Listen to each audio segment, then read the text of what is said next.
Oh, hi, you guys. Welcome to the show. I have got a big grin on my face because I am really proud of this crew. It's nice to be able to torture them in the way that I can without without fear. It's nice to be able to express myself in this way. I imagine much the same way that me and Kiana, I see you in chat, did with the Turnip thing. This is going to be emotional. This is going to be emotional. And I think I might be able to get the players at least a emotion from them. At least an emotion evoked from them. Maybe not the tears that will surely come, but perhaps another emotion.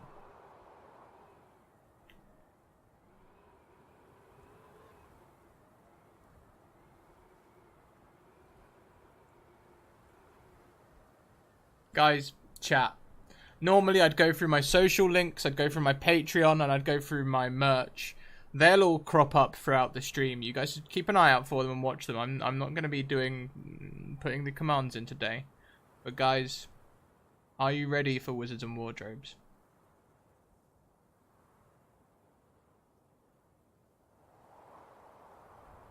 I think I am.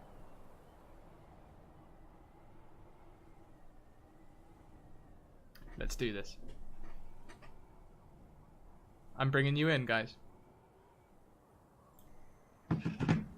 And you are live. Hi. That's one for the thumbnail. So, why don't we go around? You guys can give us a brief description of what happened last time, but omit the scene that I asked you to omit. We'll go round in any order you like. Whoever would like to speak first. It's a safe space today. Is it? Yeah, it is. I start. Come on. Okay, last time Lucian had been kidnapped and the party gathered. The assassins, Ahmed, Hadija, and Ilyena are with us. They grabbed some horses, and my character Forja transformed into a giant lizard and had Dave on her back, first injured, later healed. We avoided quicksand and stuff like that. The party got split again by Kelek. He and Ahmed rode on ahead. And then we tried to help Lucian, who was captured by a guy named Clay, whom he owes money.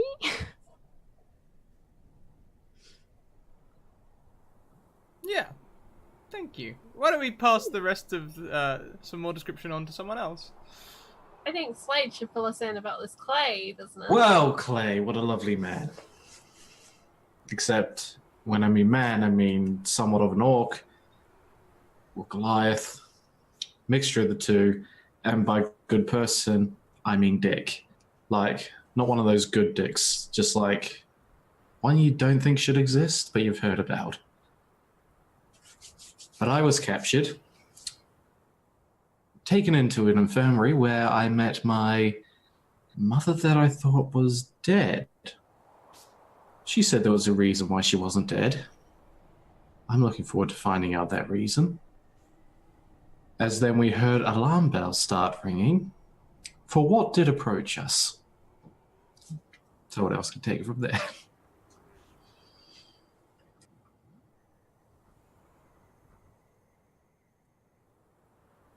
I think it was Kellic that approached. So I think Kellic should tell us about his assault. You're muted. So, at the behest of Ahmed, deciding not to wait for the group, Kellic and Ahmed decided to try to sneak into the camp to see if we could find Lucian. After some deliberation, Ahmed went to go deal with the scouts above in the ravine, and Kellic took the ravine path and tried to get through the front gate. He did not do well in his stealth and alerted the whole camp to where he was, and essentially threw the whole place into a frenzy. And they set up a some kind of giant crossbow at the gate, and after quite a few botched rolls, Kellic slammed through the gate that was made out of bone and found himself surrounded by about a bunch of guards, Clay with Lucian in tow. And he dropped his weapon and just kind of surrendered because he didn't want his companion to die. And plus, he, as try as he might, he would have wanted to probably have taken on all the guards, but Lucian was there, so thought better of it. And Dave and Falja eventually caught up after kind of a tricky journey, and seeing the giant crossbow, Dave having a massive range on her firebolt unleashed and tried to burn the thing down to keep it from shooting anymore because it was big and it was bad. But then wild magic took over her and she felt really despondent. This was the place where she was going to die. Everything was going wrong. And she basically just kept going, kept charging, even as the guards were coming out, even as they put out the catapult thing, crossbow. And then she vanished. And she appeared at the beginning again, where we first arrived in the desert, having stepped through the wardrobe of one dodgy wizard. And she met an orc, and she tried to explain what was going on, but in her limited vocabulary and limited understanding of what was going on, she didn't get very far. And eventually reappears, and all of her friends had disappeared. So she disguises herself to try and sneak into the camp. One bird on a solo rescue mission. And of course, you find the guys in their prison cell. Forja, Lucian, Kellic, Ahmed. Ahmed injured badly. Looks like we got a new friend! And Lucian's mother. Khadija shortly joins you as she is revealed by a shocking gasp. A shocked gasp, sorry. And as you are dragged from the prison cell to where the main tent, where Clay intends to teach you a lesson, Kellic fights back valiantly, kills one person with a headbutt, goes to take on a second, and gets shot by 20 arrows. Dropping him, but not killing him. Now, in the tent, I believe Lucian lies very close to death on his knees, arms bound behind his back. Kellic on his knees, close to death, arms bound behind his back. Falja not so close to death. Hurting a little bit. Okay, she's pretty beaten up. I'm bloodied. On Has her to move knees, forward. with her hands behind her back. Khadija, Ahmed, and Lucian's mother, also all on their knees. Thank you very much for that subscription, Puddles. 2 months in a row. Thank you for yours as well, Slade, before the stream started. I did a little dance for you. It was a bit weird. I wasn't live on stream. I was just dancing for you guys in chat in Zoom. Don't know if you saw that. You give me private dances that I wouldn't. Now we know what he was dancing to. It was Private Dancer by Tina Turner. So, before we started the show, I told the guys I had made notes, and that my notes consisted of 6 words. Lucian. These aren't in the correct order. Ahmed. Lucian's mother. Kellic. Falja. Ahmed. I'm going to start the session like this.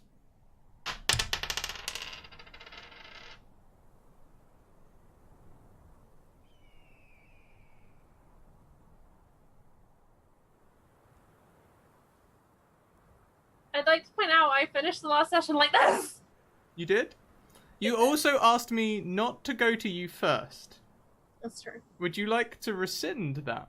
As Clay walks up and down the line, brandishing his club into people's faces.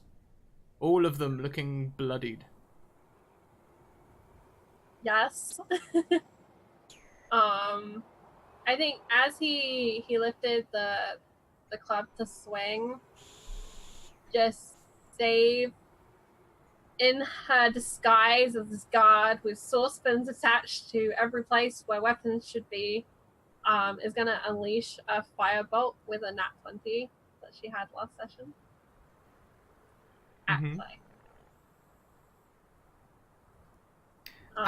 As the firebolt leaves your hands, I'm going to step in with my DMly powers and slow time right down. So the firebolt leaves your hands. What's going through Dave's mind right now? If there was to be a moment of peace, if you could get them thoughts that are skimming across her mind. Dave is thinking about the moment when Fauja said that she was her friend. And how Kellic had led them through the desert, strong and kind of seeming like to know what he's done, and how Lucian had hid under the table with Dave until he pushed her out. But that reminded her of the flock that she used to live on the roof and how they take turns pushing each other off the roof to see if their wings work. And she would be thinking of that moment when she'd climbed up to the top of the hold that we'd been staying at, and she believed that she was the Phoenix, and channeling all of the fire and beliefs that she had in that moment, in hoping that this firebolt is going to be able to do enough to save her friends, considering she's also surrounded by a bunch of armed people, and it's just going to blow her disguise. Kind of like the one shot that she has, her little Hail Mary, Hail Fauja kind of moment, I guess. Thank you very much for that donation, Isriver. I will hold that for just a moment. Dave, you're back on that rooftop, trying to fly, setting yourself on fire. Except instead of falling today, you are shooting forward like the firebolt from your hands.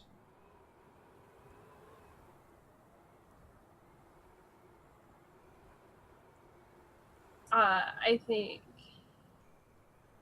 it's like one of those weird moments where in a dream you get to that same point in that dream where you know the falling sensation is going to come, and because it happens at the end of dreams, and it's just suddenly like that falling sensation isn't there, and there's a strange wash of power, like a wild magic surge where she knows that the magic's coming. She doesn't know what form it's going to take, and she's flying and she's streaking across the sky, across the desert like a little comet, and there's just a barking laugh that comes out of her as she realizes that she's flying, and this is what it feels like, and she doesn't know how she's doing it, but it's happening, and she's just zooming with her wings are actually kind of locked, and she's got this propulsion that's just driving her at the moment.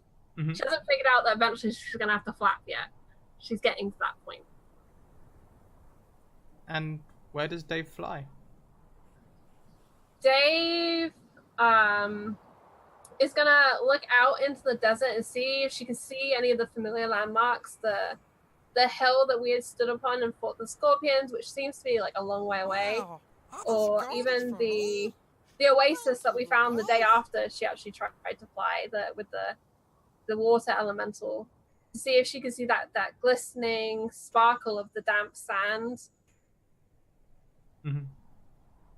Yeah, you can see it. she's gonna head for that. She wants to go and see if she can show her elemental friend that she can fly.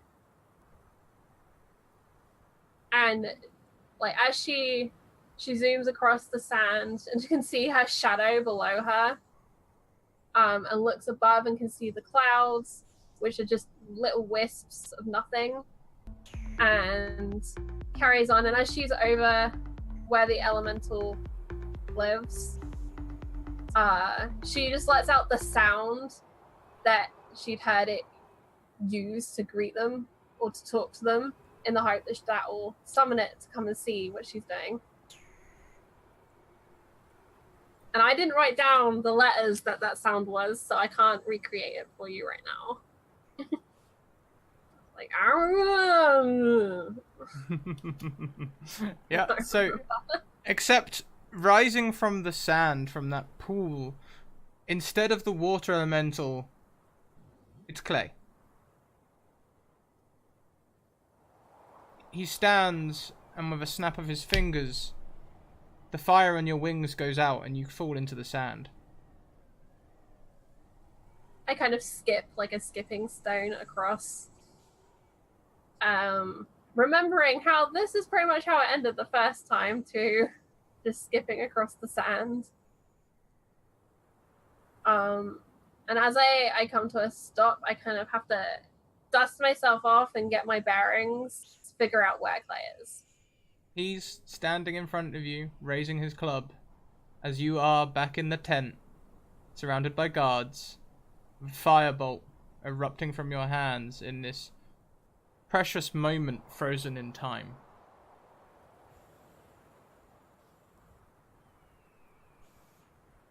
I try to remember what it felt like to be the Phoenix and to fly. You remember. And like just try and channel that as hard as I can into creating as much power as I can to destroy the man who just took that away, as well as threatening my friends. The club moves an increment. Lucian. Yes. Battered bloody on your knees, hands tied behind your back. I think they removed the gag from your mouth, though it probably hangs around your neck. What's going through Lucian's mind right now? He's feeling a lot of guilt, as he knows that he has a history with Clay. And unfortunately his past has brought about issues for his newfound friends. So as he sits there on his knees, he just turns his head both left and right, not saying a word, but knowing that if he could, he would turn back time and change his attitude to a lot of things. Let's flash back to the last time you saw your mother. As you have this moment of reflection. Last time that Lucian saw his mother, he was around 15 years old. And always being kept inside, a secret.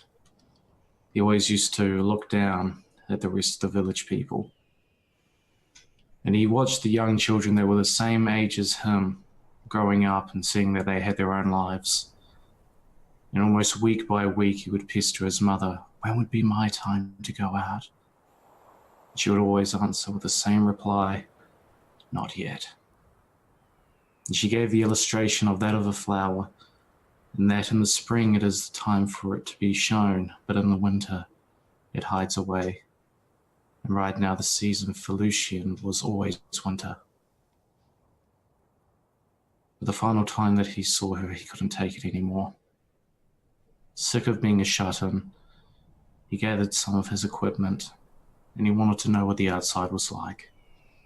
As she slept by the fire, holding her cleric symbol in her hands after a long evening's prayer, he looked over her and with a heavy heart had to disobey her as he left his home and ventured outwards.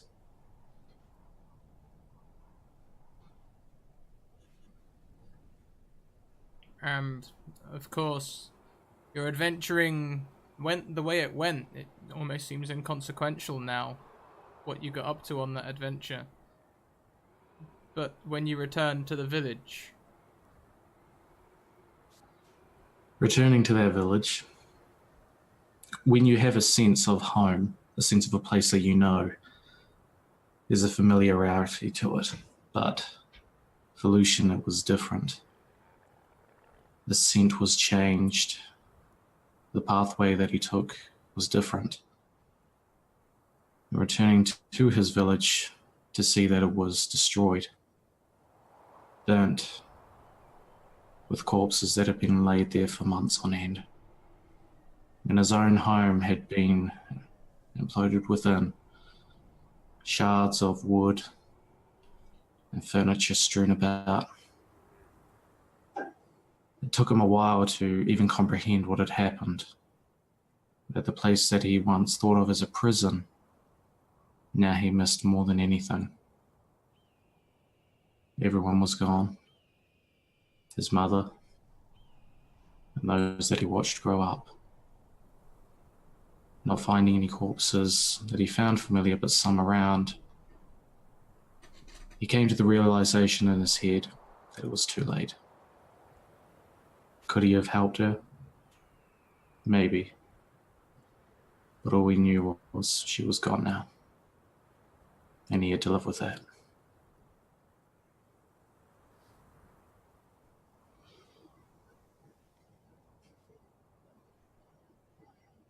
Do you spare any thoughts for Khadija? Or Fauja? The thoughts that he has for Khadija, he remembers watching the kids outside and how they would play. And as they grew up, he saw them mature and express their feelings. So he knew that for Khadija, she was learning to express her feelings when she evidently likes someone. And sometimes you do stupid things. But that's because you were learning. So he has a tad of sympathy for her. It wasn't her fault that they were in this place. And for Fauja, he thinks back to just that time that they were looking at the paintings on the wall. And that they were having just a moment to themselves, still in the thick of everything, but it was the first time that he felt a sense of calmness. And even a sense of finding a friendship once again. He didn't have anywhere to go, but yet he had his village, and that was gone. But now he had someone new.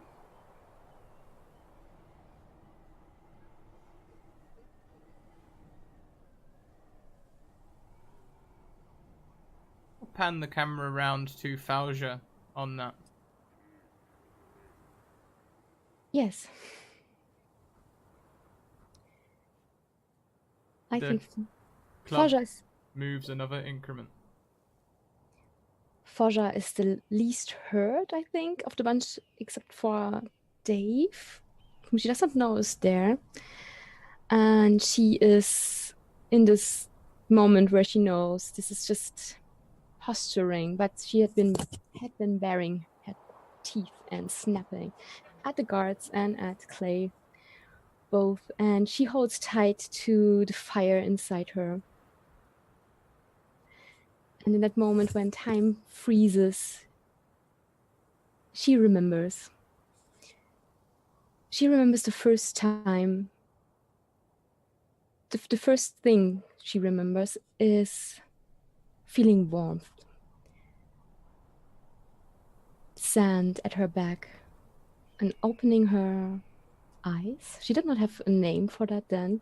And looking up and see this big yellow eye gaze back down at her, the sun sending its warmth down upon her, and fire around her, covering her, warming her.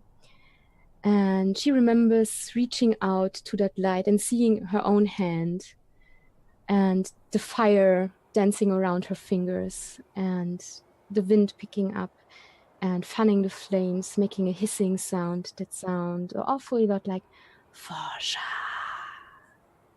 And she knew in that moment that that was her Wow, name. all this gold is for me? Thank you, you guys. And time went on, and she learned to walk, and she learned to run, and she discovered the dunes around her and learned how to slightly tame the flames. She saw the desert and the creatures within her. She saw nomads wandering the desert grounds. She learned that creatures that walk on hind legs, just like she did, used to cover themselves up and would react strangely to her when she came too close. And she listened to them. And beside the language of the elements that she could just speak, she did not know how, she just could talk like that. She learned many other languages just from being far away, looking around the dunes and around stones, gazing out at the tents below. And she once saw what she later learned was a woman with a small female child and calling the child daughter. And then she knew that she was, in fact, the daughter of the desert, blessed by her dunes.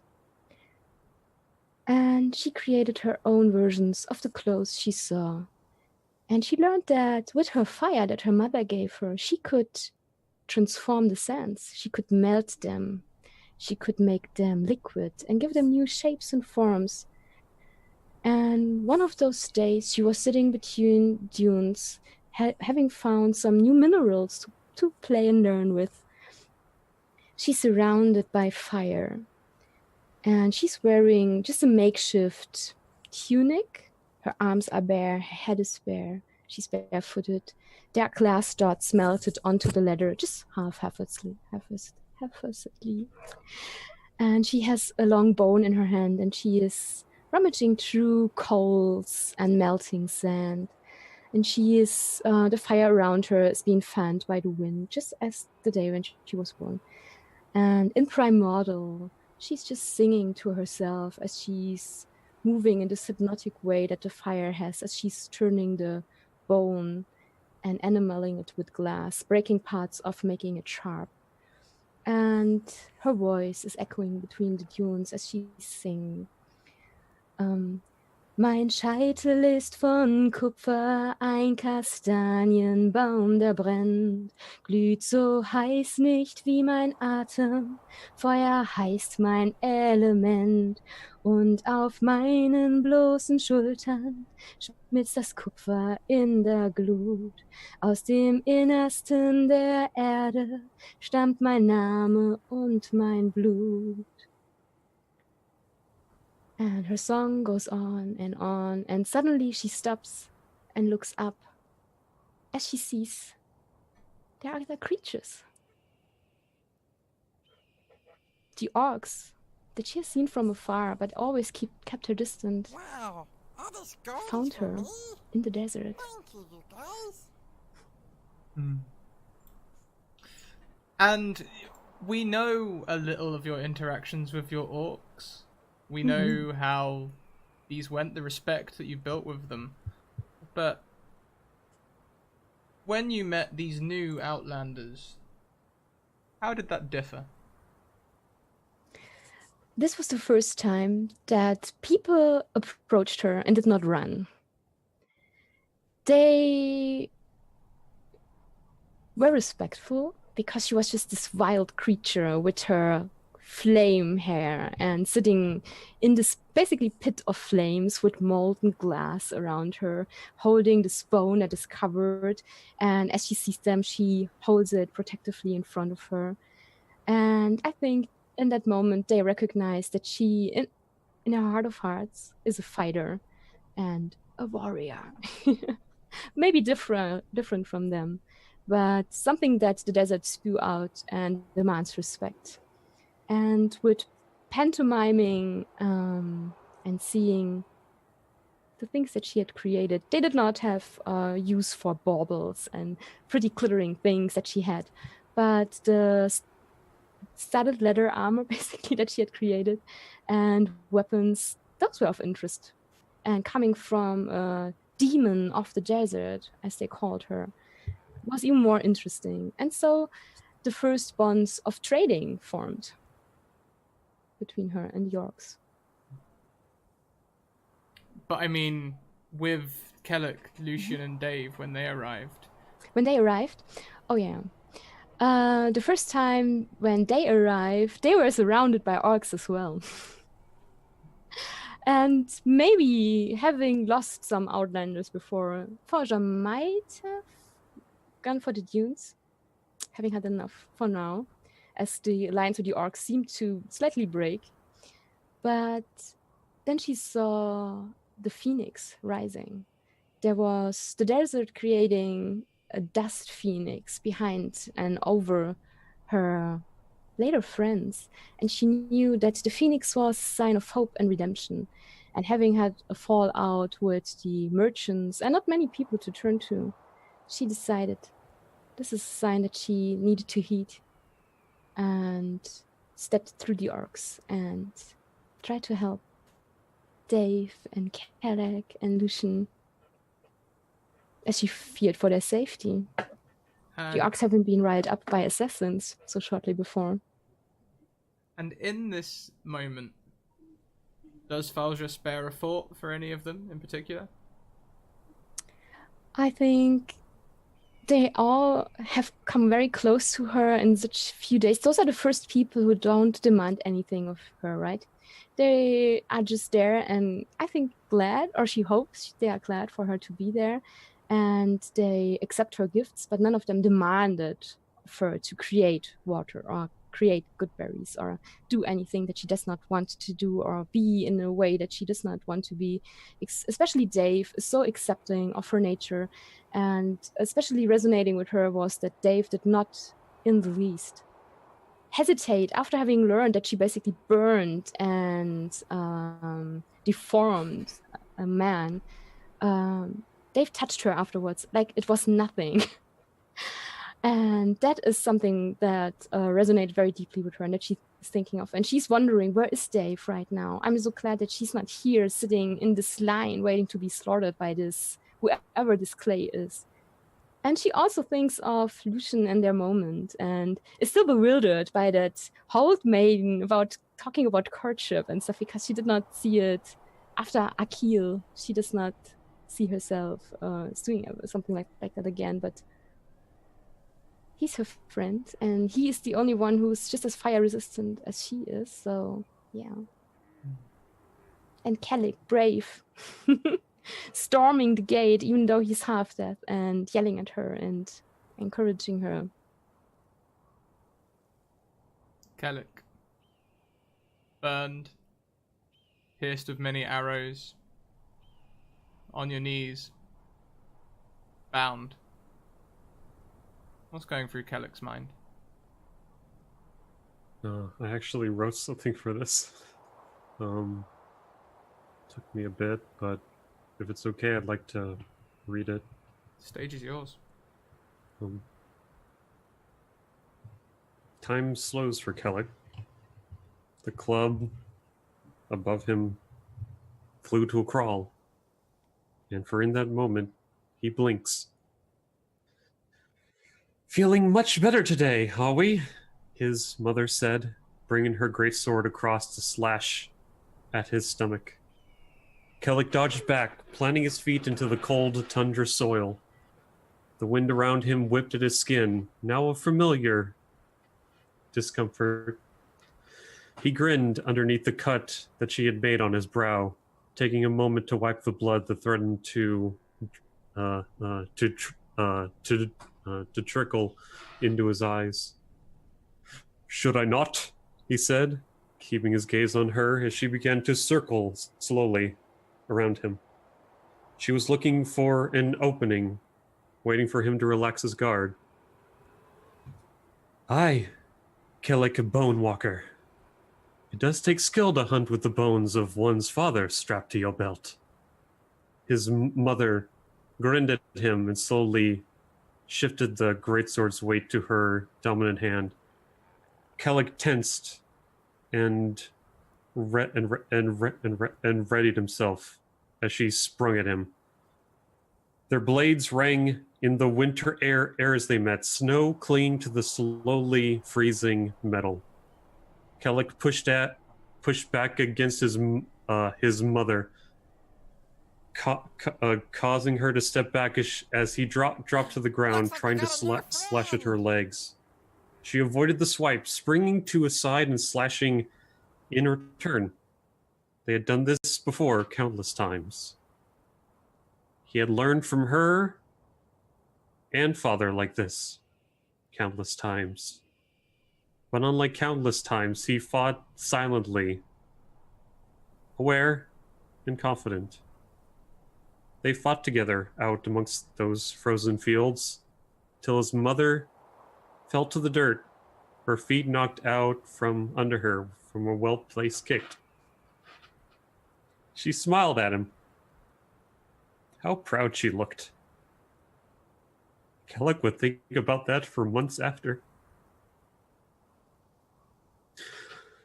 You're ready, Bone Walker, she said, rising from the snow and wiping her breeches off. Kellic stood, breathing hard, mist from his sweat coming off of his shoulders. She looked at the sword in her hand. It was an old thing, found in tombs years ago amongst bones of a kingdom long forgotten. She had won it fairly, downing a demon with a number of companions at her side. It had an odd shine to it, like black glass. It had never rusted, but whatever magic it held was hidden away. His mother handed him the sword, a token of trust, a gift. I'll keep a fire going for you until you return. Walk your path with this, and may you keep you safe. And then he was hot again. A giant worm was roaring above him. He needed to run. The sword, his mother's sword. He left it there in the sands. He didn't know if it was buried, lost in the desert, but it was gone. Maybe that was why his ancestors never came here in this place. He hoped they forgave him. If he died here, he thought, then that's okay. He would accept it. But he would wait for his friends in the pale beneath life and death. They would need somebody to watch over them. And so he would wait and light a fire for them. And he would sit and wait until, hopefully, a very, very long time passed, and they passed peacefully. And he would hold their hands and walk them past death. And Kellic opens his eyes.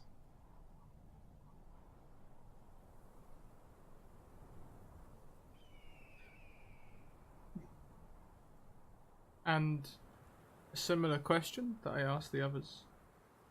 Do you spare a thought for anyone else around you, perhaps in the line? And I'm specifically thinking about Ahmed. He wishes he could have known the man more. He's still a mystery. He still doesn't quite understand him. But there's a good man he can sense in there somewhere. Maybe not the way that he was brought up, but in his own different way. He hopes that Dave is okay. That Dave is all right and safe. He hopes that Lucian survives. And he hopes that he doesn't think less of him for being so hard on him. He just knew he was scared, and Kellic was scared too. And Faja, he wished he'd spent more time with her. She was strong and wild, and he was sad that he had hurt her by saying her home wasn't real.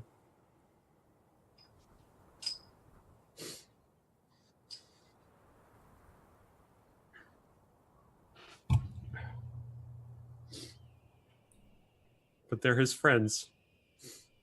And even if he dies here, he'll still hope to be there somehow. Crack is the sound that is made as bone and skull crush under the weight of the club. In quick succession, a second blow comes down as Ahmed's head is left caved in entirely. The Phoenix Firebolt, large and glorious from Dave, strikes Clay. And he goes to the ground.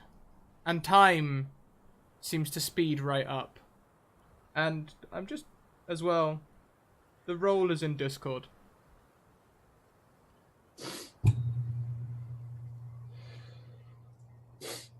Ahmed's body sags to the ground, lifeless.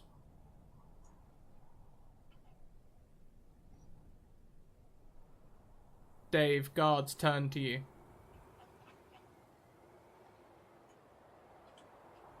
I light up my hands again with another firebolt, just trying to like threaten them to keep back, because I am more than prepared to do to them what I just did to Clay. I have some wild magic surges to roll. Please give me a moment.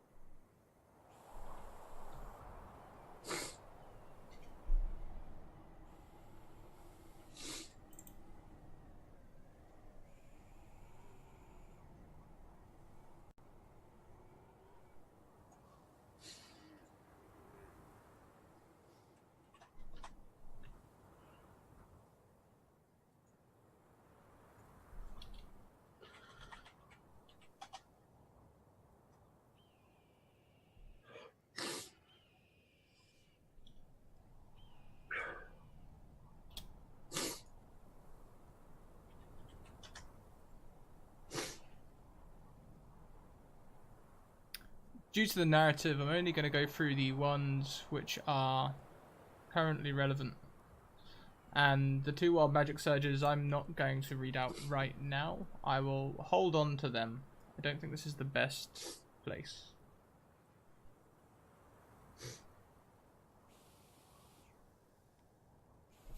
Time speeds up. Clay hits the ground, badly wounded. Guards surround Dave. And almost, Falja, you can see around Dave a different kind of flame. The phoenix? You can feel it in your own heart. You can see it around Lucian. And you can certainly see a strange, ethereal swirling around Kellic.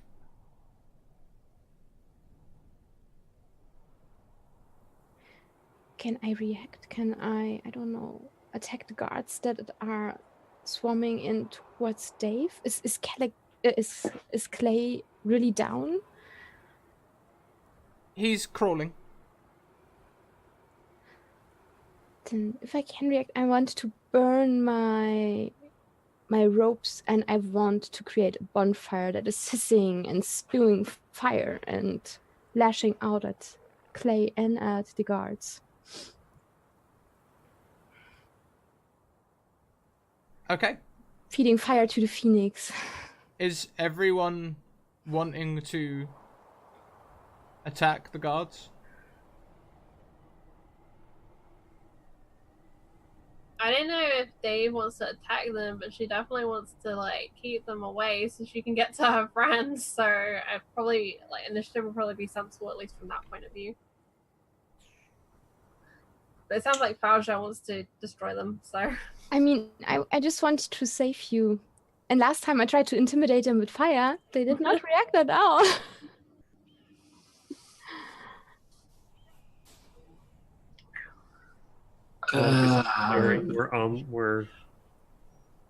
Where Ahmed is. He's just staring.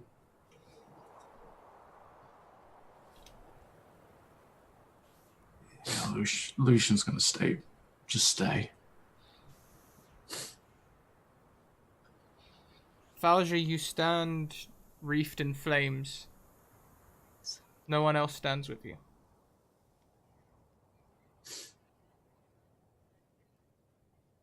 I go to, in that case, I will go to Kelek and I will touch just the tip of my finger to his bonds to free him. It's like a jolt of electricity for him. He shivers and then stares up at you. Silently, doesn't say anything. There are tears running down his cheeks. And he gets up. The arrows still hurt a lot. They're still in him. But he'll look to the guards. And he'll look to Clay. Is Clay nearby? Clay on his hands and knees crawling. Can Kellic step on him? Plant his foot into his neck?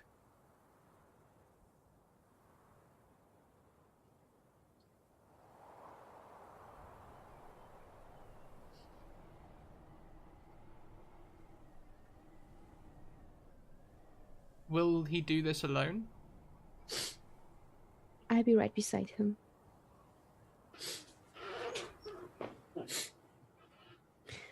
But first I want to loosen the bonds of Lucian.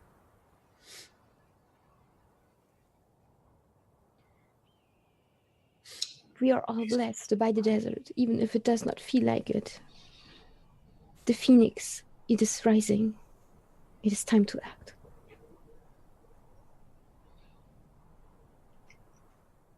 Should have been me.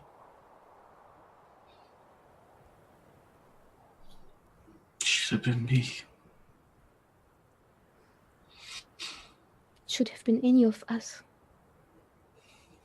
We need to stand with Kelek. No time for doubt. And I pull you up.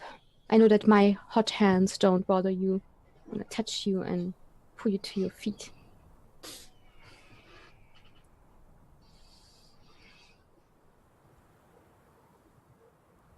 And I push you toward Kelek, and then there are still two women kneeling, right? Khadija and Lucian's mother.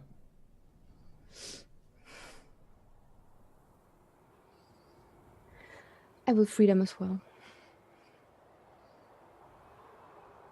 The guards, momentarily distracted by Dave, do not interfere with you freeing everyone. One of them rushes towards Clay to lend him aid. He is in your way, Kellic. He's in the way. I just have my hands right now, so... Weapons were not taken from you, any of you. No. Huh. Can't really use the great axe right now, so I'm gonna take one of the javelins I have, and I'm gonna just slowly walk up to him and stab him in the chest. Silently, not saying a word.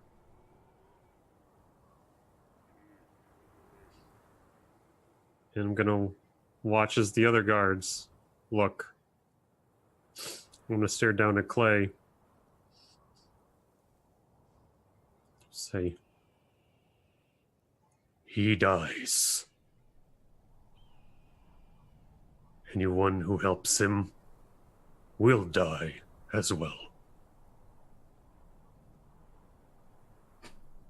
Clay spits in the sand, wipes his hand across his mouth. You think you're so tough, Kelly? You motherfucker! I will kill you. I kick his jaw.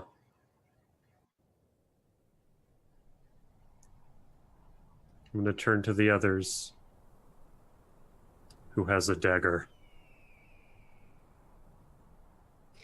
I will produce one of mine, as they did not take our weapons.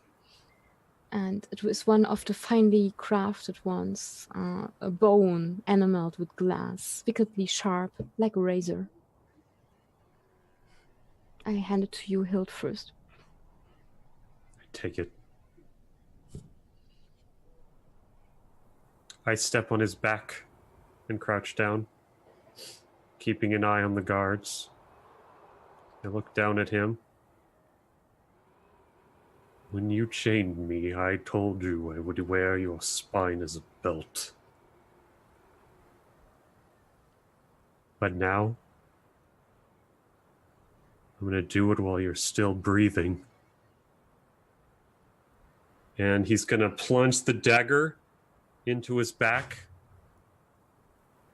and start slowly carving into him. Down like a piece of beef. His screams fill your ears. I just keep staring at the guards as I do so, my face cold and angry. And I go to the other side of the spine. I break the spine, the bones of his ribs, and keep cutting. As you do that, I come closer and I steady bow over to you. And it's the first time that I touched you outside of feeling. So I lay my hand on your shoulder and I say, I understand, but this is not you. This cruelty.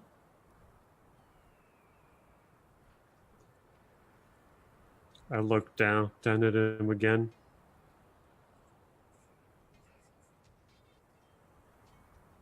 Let him not And I poison your heart. I will plunge the dagger into his heart.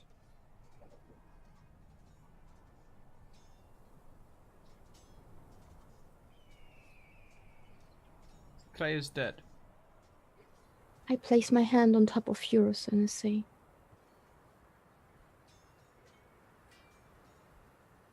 good. We will all keep our honor then. Kellick's gonna get up. Blood still on his hands. Gonna walk silently over to the guards and Dave. He's gonna turn to all of them and just stare at them all. You did not go unnoticed. The screams of Clay drew attention. Several guards run to meet you. I would like everyone, please, to roll me an initiative check. Okay.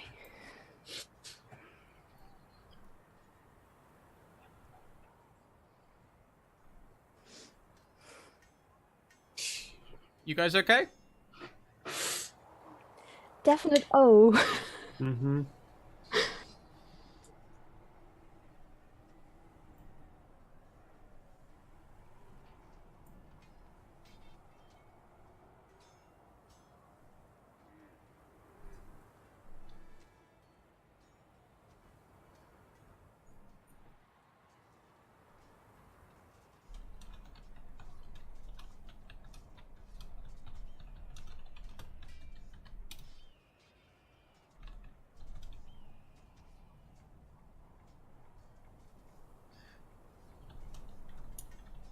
So, initiative. Dave, with a natural 20, you have the initiative.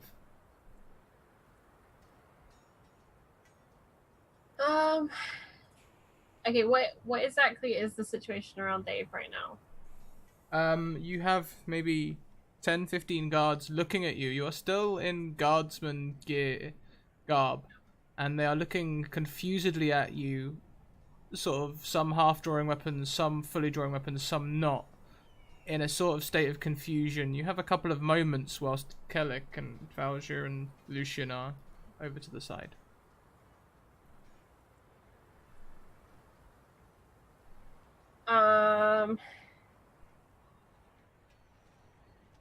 I keep my wings, my hands, I can't remember what she has right now, are kind of like ignited, like with a firebolt prepared for if one of them moves closer to me or closer towards one of my friends in an attacking way. And I find within my limited voice just the phrase, "It is written."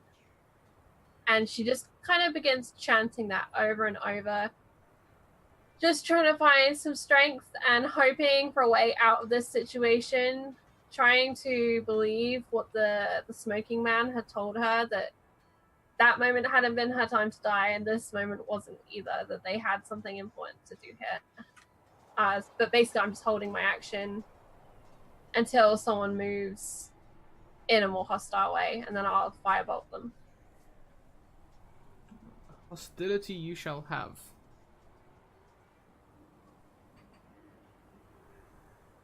A fireball erupts in a group of guards nearby. Guards are sent flying. 2 arrows streak past Kellic and Valja, taking the 2 guards closest to Dave in the throat, as Eliana strides into the tent with the mysterious magical assassin with her.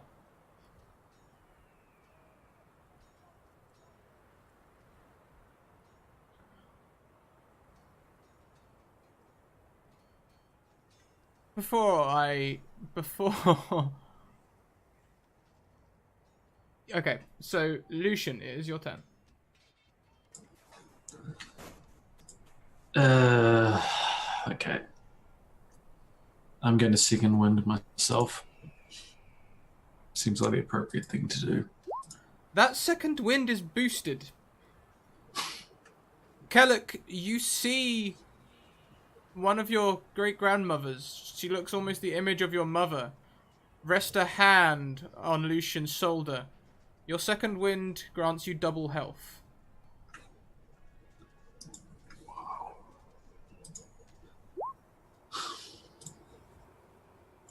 That literally brings me up to max.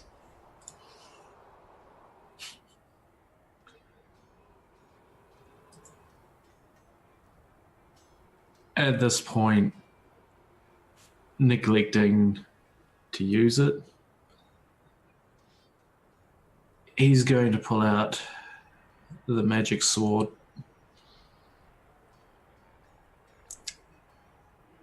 and he's going to step next to Dave.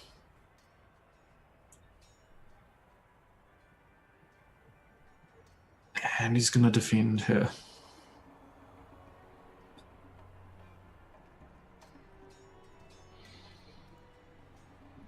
So, yeah.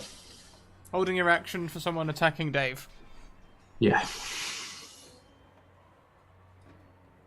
And soon this shall happen, for guards, once the fireball and the arrows strike, realize something is up.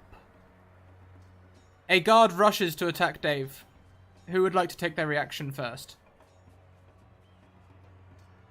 I don't mind. Can I, because I had the nat 20 on my initiative? Yes. Alright. What I'll do, because Lucian's moves in front of me and he's larger, is I just want to, like... I see the movement, and I'll just lean around him and just cast that firebolt before the guard can get any closer. Mhm. 14 to hit. It will hit. That's 2 fiery damage to his face. Enough to distract as he lunges in to attack you. Now, Lucian, if you want, you can use your reaction here as well, or you could wait for a second attack. There are a lot of guards. I'll use my reaction here. Okay, I'd also like to use a nat 20. please roll me damage. Well, that's the thing. Because this is a sword that I know nothing about, what type of damage does it produce? Let me just modify your character sheet a little bit, sir. Oh, how kind. Chat, if you are enjoying this game, make sure you retweet and tell everyone about what we're going through here. Your support is super appreciated. We love you all so much for helping out and being our own little squad that tell us it's okay.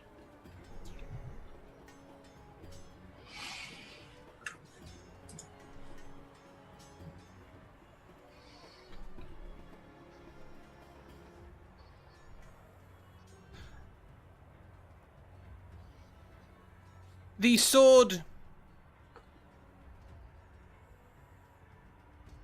deals an extra.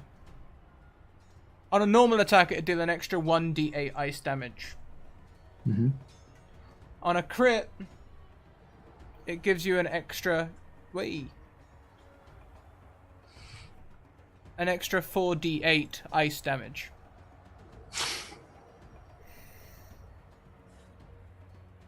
Okay.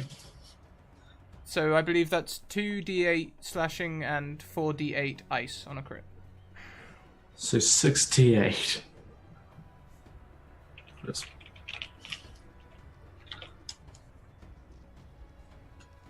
$19. The in the desert heat, your sword slashes through this guard, through his armor. He turns slightly to ice and then liquid as he melts into the sand.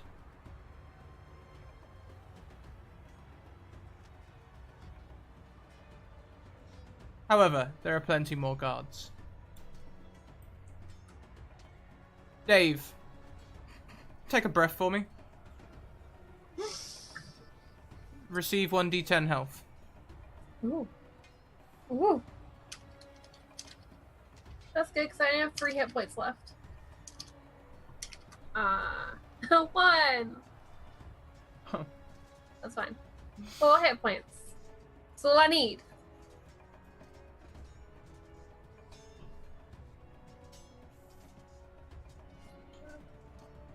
Please take 4 damage. What with the short swords? So they just. Alright. Yep, just 4 damage. Dave doesn't see that stuff coming as she's busy breathing in this healing air, and like mid inhalation, the sword just kind of goes into her, and she crumples in a black feathery heap. Her saucepans and illusion disappearing, revealing just the small bird that is Dave.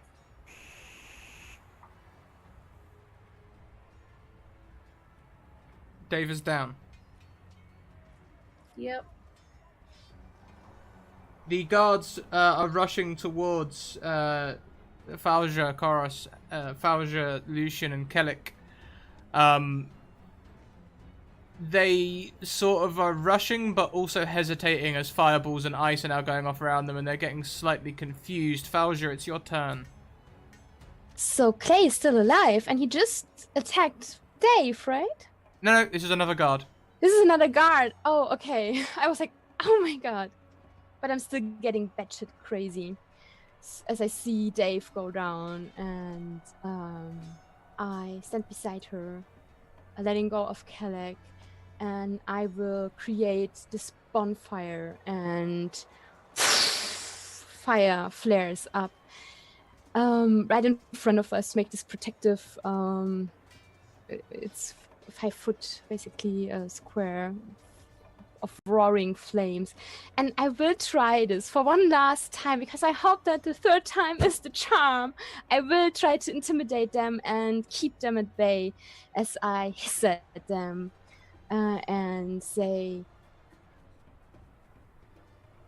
"We cut off the snake's head. If you don't want to fare like he did, then you stay back." Ha! Sorry. The 17. Is that part of the intimidation? Yes! I laugh at the Intimidating thing. laughter. Please remember all as well. Sorry, I wasn't in the heat of the emotions earlier. I didn't keep up with the donations. So, thanks to Cleric of Cord, Potato Hollow, who both subbed and donated, Isriver, and so on. We have some more magic surges. We have something else that is going to happen, and also everyone currently has at least one nat 20. Lucian has 2 nat 20s, and the rest of you have an advantage. So we've got Dave with a nat 20 and an advantage, Kellic with a nat 20 and an advantage, Falja with a nat 20 and an advantage, and Lucian with 2 nat 20s. Thank you, guys. So I stand there, my hair is crackling, my hands are on fire. Most of my robe has been burned away, so you mostly see the enameled breastplate of glass. The fire at my feet roaring high and reaching for the guards. And I hiss at them and say, "I said it before. You are trapped in this ravine with us, the beloved of the desert."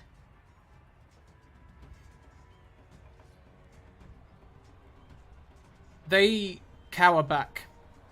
The flames now, without Clay driving them, causing them to cower. Especially as the bodies are still landing from the fireball that just came in, and the bonfire to the side will also have outright killed. How big's the bonfire? 5 foot on 5 foot. It's basically 1 square. Yeah, so... But with control fire, I can make it expand for an additional square, basically. So it would be 10 foot or 5 foot. Two extra guards have gone up in flames as well, so the desert itself is fighting back. Kellic. Oh, also take a breath for me, Falja. 1d10 of healing.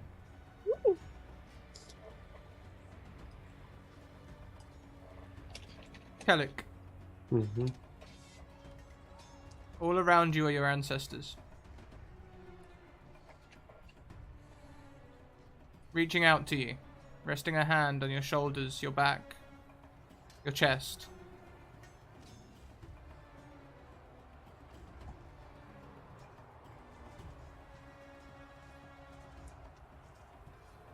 Can you hear me? They just smile. One by one, they draw weapons.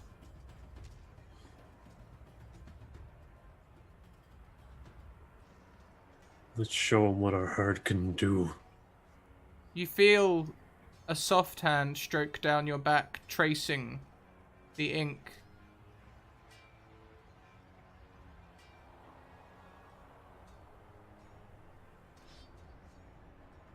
What fucking David Scrap? Turns around, knowing who it is before he even looks back. Ahmed raises his spear in salute.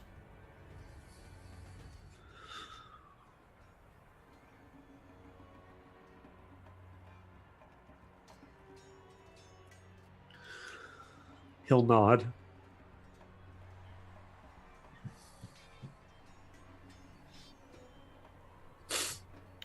I wish he could rage, but he can't. Receive 'Cause 2d10 health, and whilst your ancestors are around you, you count as enraged. Does everybody else see this? No. Just you.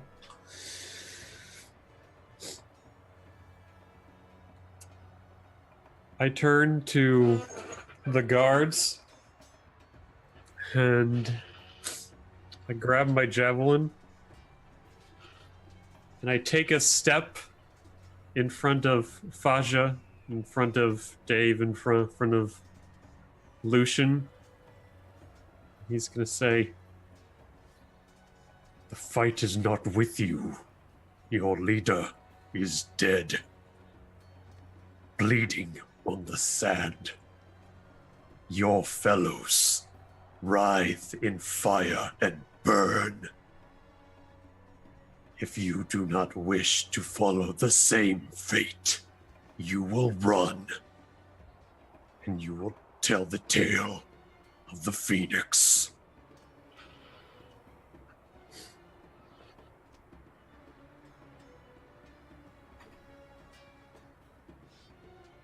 Your ancestors give you advantage on this intimidation check. I'm not going to risk it. I'm going to use that nat 20. The guards turn and they flee, cutting holes in tent flaps just the quickest way they possibly can.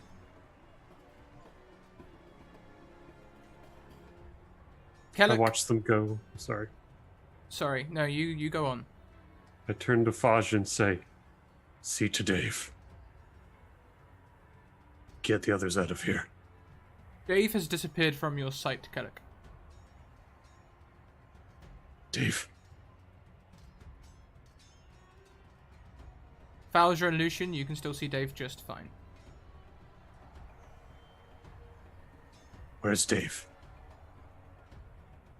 The magic is surging wildly. She's right here, I say, and bow down and cradle Dave in my arms. I'm going to turn to my ancestors and just give them a confused look as if they're somehow doing this. You see perhaps an aunt look to you, one you recognize, and she shrugs her shoulders as she slowly begins to fade. As they all begin to fade. Except for one.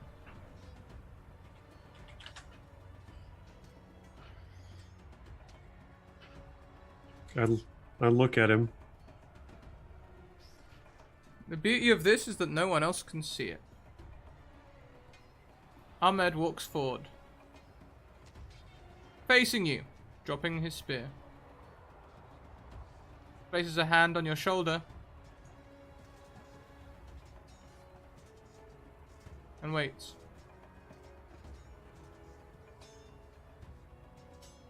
I was supposed to beat you.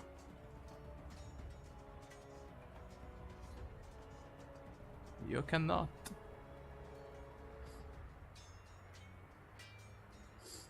We'll see about that when I cross over one day. I'm sorry. I wasn't as stealthy as I would want it to be. You're much better at that than I ever was. I got caught just the same as you. Do not beat yourself up over it, friend.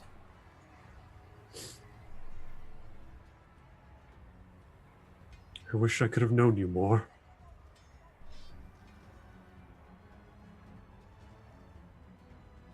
I sensed a good man in there. His hand cups the back of your neck.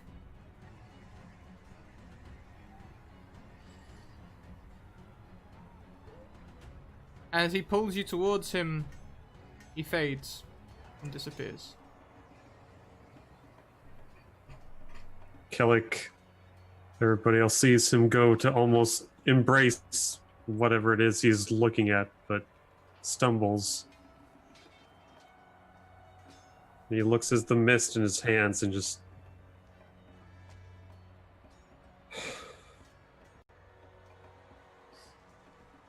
We shall see when you pass.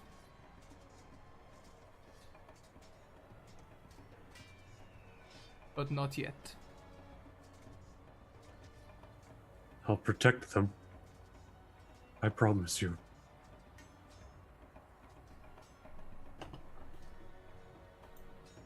The winds blow on the sands.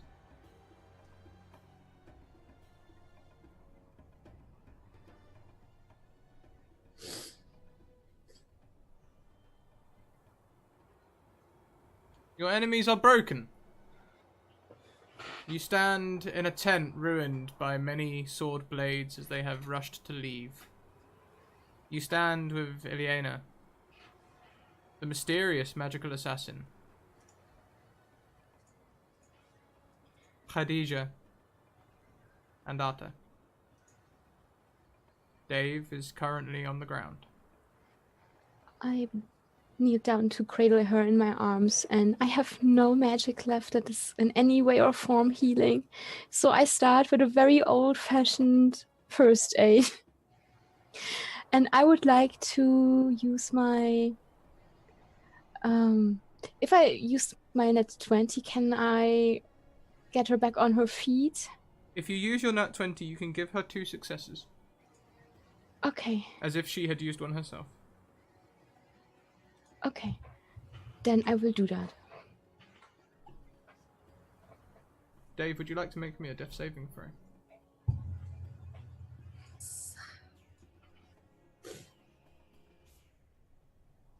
Success. Dave's eyes open.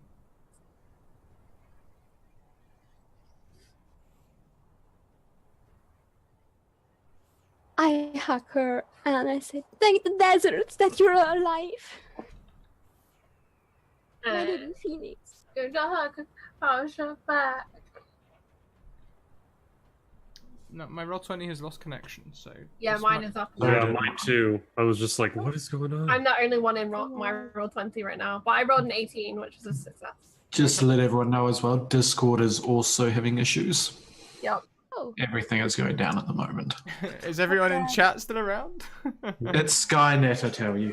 Twitch seems okay, Yep, Twitch seems okay. and Zoom seems okay. Thank So you. Twitter seems okay. don't leave us, chat. It looks like a refresh is sorting it out. Possibly, actually, I say that, it's not. 503 service unavailable. Yeah, no, That's mine's okay. just hatching. can Well- everyone, at least all the players, still see their sheets? Nope. Um, Not see mine. I am an old-fashioned girl. So I have a printed out sheet of Forge. Never without a character sheet. I'm You getting see- eager after this. In the past, when D&D was still young, Well, there we'll was this just on paper. carry on as our ancestors would have wanted us to, using our wits. Hmm. You stand in a tent. Your enemies are broken. Your allies are as many as you. I stand up with Dave in my arms, feeling a flashback to the whole scene. But this time I'm not alone, so that gives me comfort. And I say, we need to leave before they gather their wits and what's left of their measly courage. And they try to finish what their leader started. I don't want the sign of the phoenix to go to waste. Interestingly, the phoenix flies on the sands, Where does it fly to? upwards, ever upwards, towards the first eye that greeted you, Falja. I smile up and I hold Dave like, can you see it? Do you see the phoenix rising? Going to the sky eye? The fire from above? Oopsie daisy. Dave feels kind of woozy and kind of a mixture of like euphoric and serious pain, as she's still pretty messed up from what just happened. But she seems kind of in her own little place as she looks at Falja and just very happy to be in arms that are safe right now. Personally, I say we burn it to the ground. The familiar voice. To Dave, at least.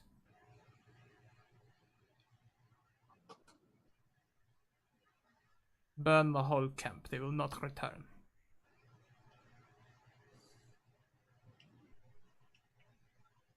And who are you? I am a secret. One that has been kept for generations.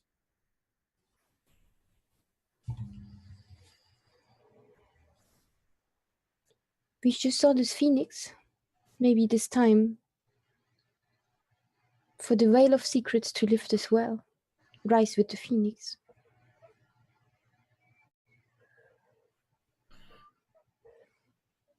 The man in Assassin's Clothes pulls his head back for the first time. And where all the other assassins have been colored by the desert sand, by the sun, their skin adapted to deal with the heat and constant sun, which you have all been feeling the effects of, except for Falja, of course. He is pale. He is an elf. And he is old. Every tale has two sides.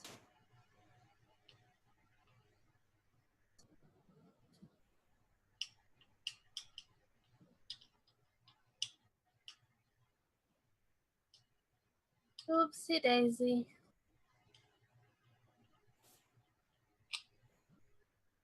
Do you have a name? Once I did, yes.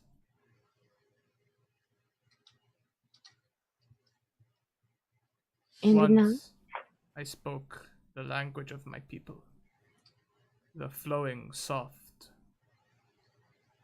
We called it Sylvan. Sylvan. Lost are its delicacies on my tongue now. But yes, I had a name. It is hot and my throat is dry. Let us burn this place and be on.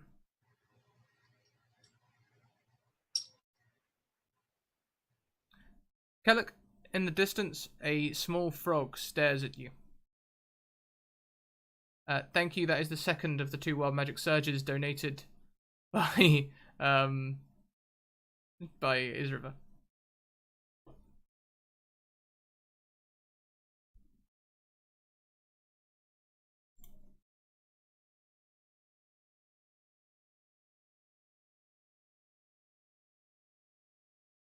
What would you like to do? Kellic is going to nod to him and say, do what you want.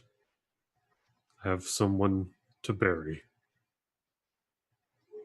And he just walks over to where Ahmed is.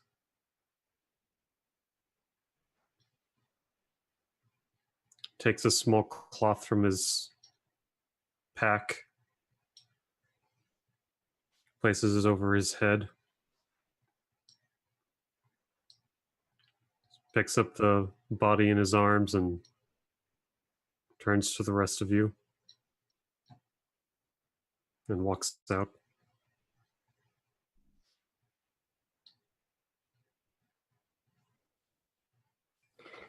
I say, I know normally this would be right job for me, but I have no taste of burning more living flesh. And I follow Kellic with Dave in my arms.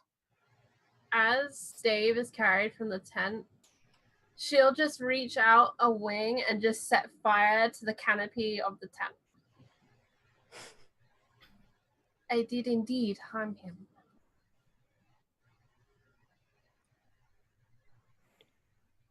And she's just gonna kind of sigh and just briefly lose, not like full lose consciousness, but just gonna fade out for a while. This is really intense for her, and she needs to go to the safe, quiet place for now.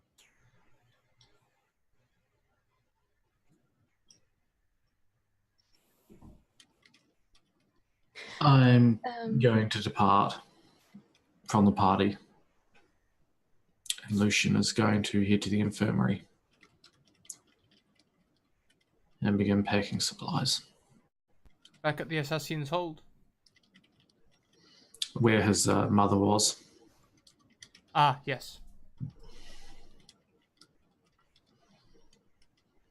Giving him some space from the group for a little bit.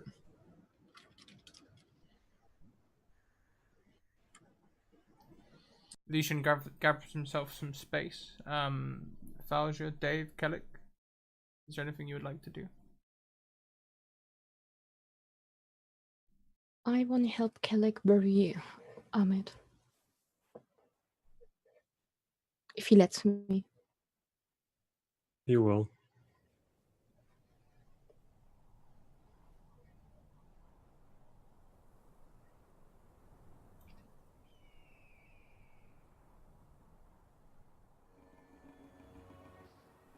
And I will keep a lookout in case someone decides to attack us while we are having this small grieving procession to a place to bury Ahmed. It looks like Roll20 is back up. Ooh. Mm-hmm. If you would like to take a short rest, I will let you regain some spell slots, Falja. Oh, fantastic. Then I will do that and regain 2 of my slots, because I'm a druid with Circle of the Land Desert. Mm-hmm. And I would also like to use my hit die to further heal up. Can I take a short rest as well? Of course you can. As we kind of find the place, and Kellic puts Ahmed down, and Falja probably puts Dave down. Dave is feeling a little better, having used a hit dice also to heal up. And so she'll just kind of try and find a nice quiet spot to sit near Kellic.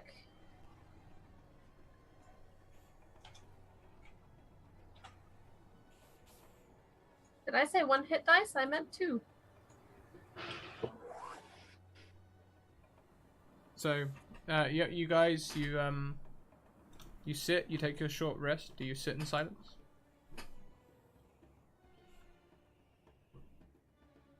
I think feeling the heavy weight of this moment, Dave will think back to the city and just quietly begin singing in a strange mix of voices, Auld Lang Syne, which always to Dave sounded like the saddest possible song, even though people sang it in happy voices. And it's just like a weird chorus that comes from her mouth, where there's almost like multiple voices coming out at once, because she's just mimicking what she'd heard in that song.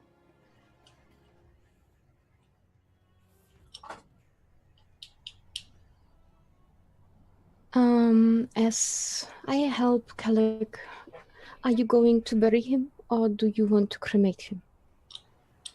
What is... Are the assassins with us? They are giving you some time. Would I know what the assassins do to the bodies of their fallen? What kind of burial rites? You would be familiar with assassin burial rites. They generally build a pyre. They build a pyre. I say normally they build a pyre, but seeing as who I am, we don't really need a pyre. I can do that for you, if you want me. I'll gather the wood. There is no need for wood if you are with me.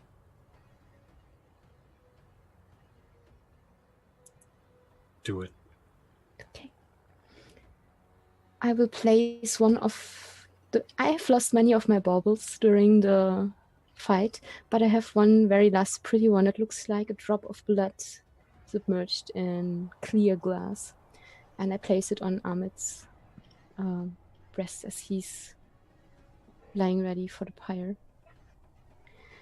And I will create another bonfire, and I will use Control Flame to enlarge it and make it burn hot and bright, hot enough to burn bone and cremate his body completely. And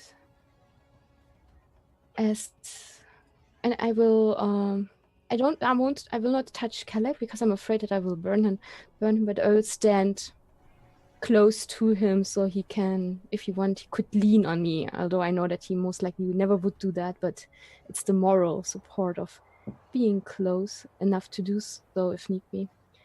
And I let the flames roar and hiss, and with this very sad and mournful voice, I would like to sing a morning song for... Is that okay if I sing for Ahmed, or I'm going to break Kelek completely? You can sing. I'm not gonna stop you. Okay. Okay. Looks like we got a new friend. And Forja will keep the flames going, and while the flames cremate Ahmed, she's going to sing. Desert Mother, your daughter calls you, Desert Mother. Listen to my plea. Desert Mother, take Ahmed within you. Fuel runs dry, it's time to die. Sand runs out, there's one last child. Desert Mother, your daughter calls you, Desert Mother. Listen to my plea. Desert Mother, take Ahmed within you. And after a while, her song runs out and fades into the hissing of the fire. Kelek, would you like to say any words? He already said goodbye. He's just gonna lean on her, sitting on a gnarled bit of desert wood, and just breathe, just watching the fire. And he looks tired.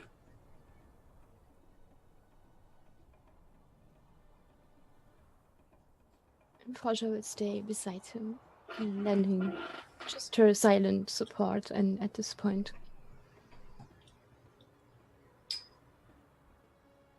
Let's move across to Lucian in the infirmary, where we can let you have this moment.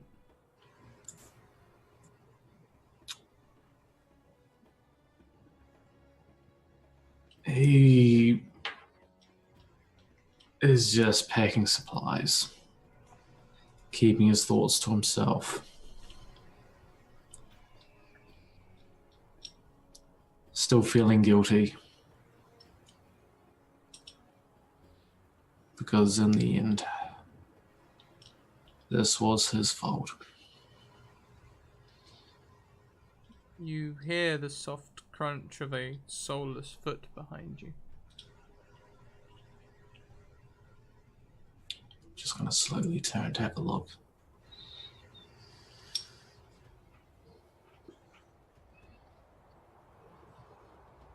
I am sorry, I was caught, Lucian. I did not mean to give myself away. It should have been me that was killed. I let you down, I let my clan down. I let everyone down.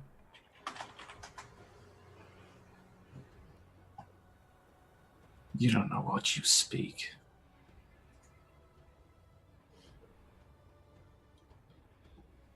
You have no need to feel guilty. You couldn't have done anything.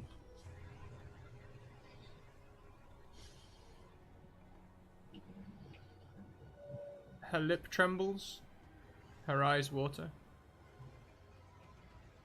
I'm sorry. She turns and flees.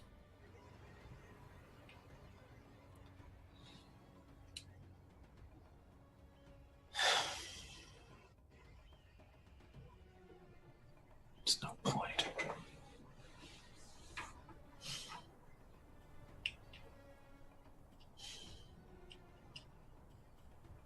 He's going to continue as he chucks the rucksack over him. You have gathered some bandages, some herbs, some poultices. No miraculous healing potions or anything, but significant supplies for healing. Water. You gather a lot of water, presumably clean. Yeah, in all honesty, he's not too concerned with what he's packing his bag with. He's just keeping himself productive. And then he just leaves, looking at the corpse that his mother was tending to. And then going outside to find the rest of them.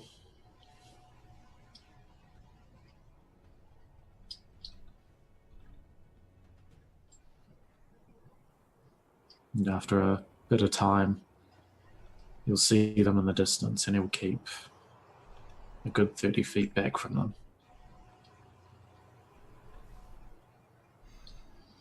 Just watching the body burn.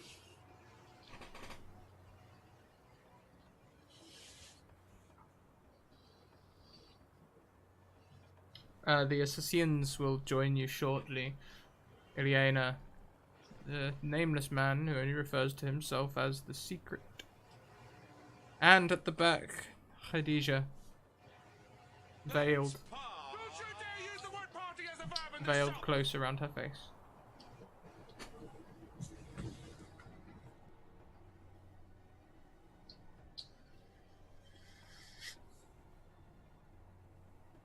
Now what?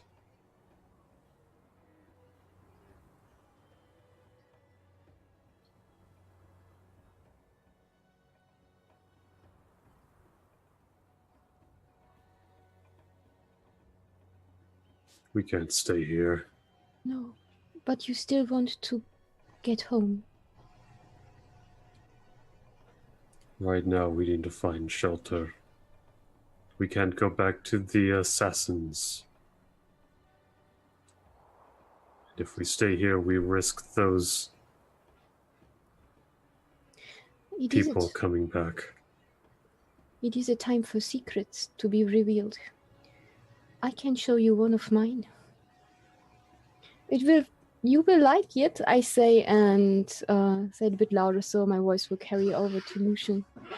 There is a cave I have used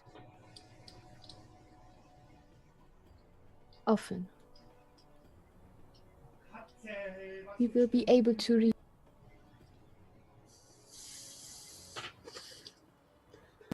Sorry about that.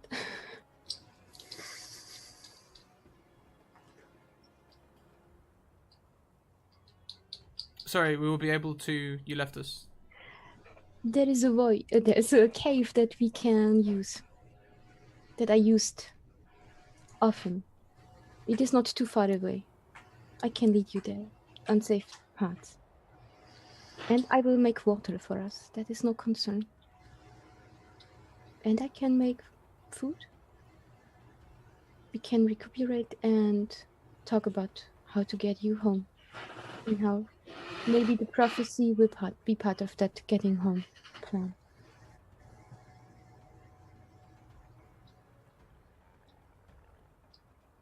Show the way. We should move. Is everyone fit to travel?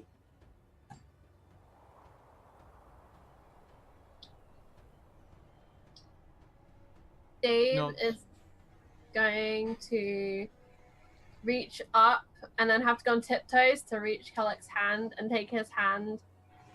She is ready to go. And what of this one? He's gonna point his chin at Lucian's mom. Who is she?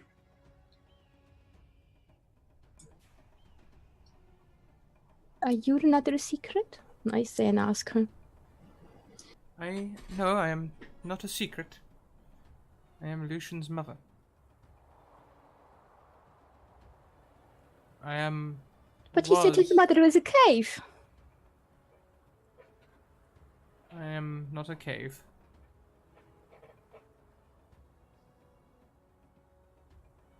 You said you're a cave born. Like I am the daughter of the desert. I think he was being metaphorical, not literal. It doesn't matter what I said. Doesn't matter. Let's just get to this cave. It's good Move. to meet you, mother of the chosen one. The chosen one? Have you not heard? Lucian?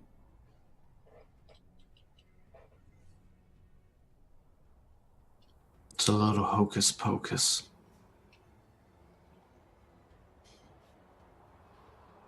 Sounds It's just- godly to me. Don't even think of bringing up gods.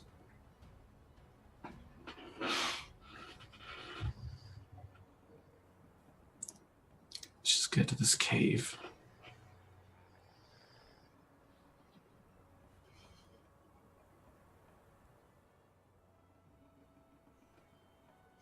And walk to the cave you do.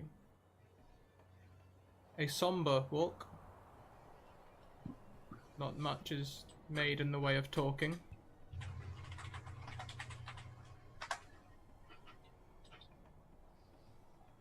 I now and then do my Druidcraft weather forecast to make sure that we are not running into some form of sandstorm, because that would be just a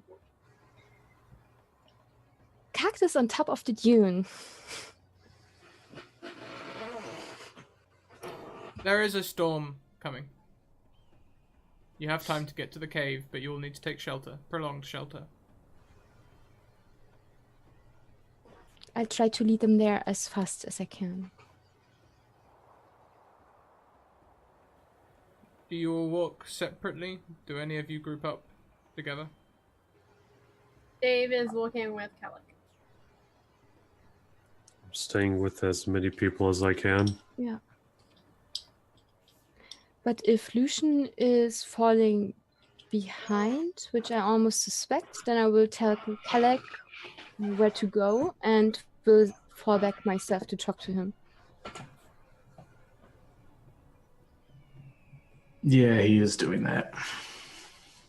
So the assassins and Lucian's mother sort of pick up on the hint. They stick close to Kellic, who has the directions, and Kellic, they're described to you plain and simple. You don't need to make any roll to follow them. You can lead people to the cave. Bowser and Lucian, you drop back enough to have a private conversation.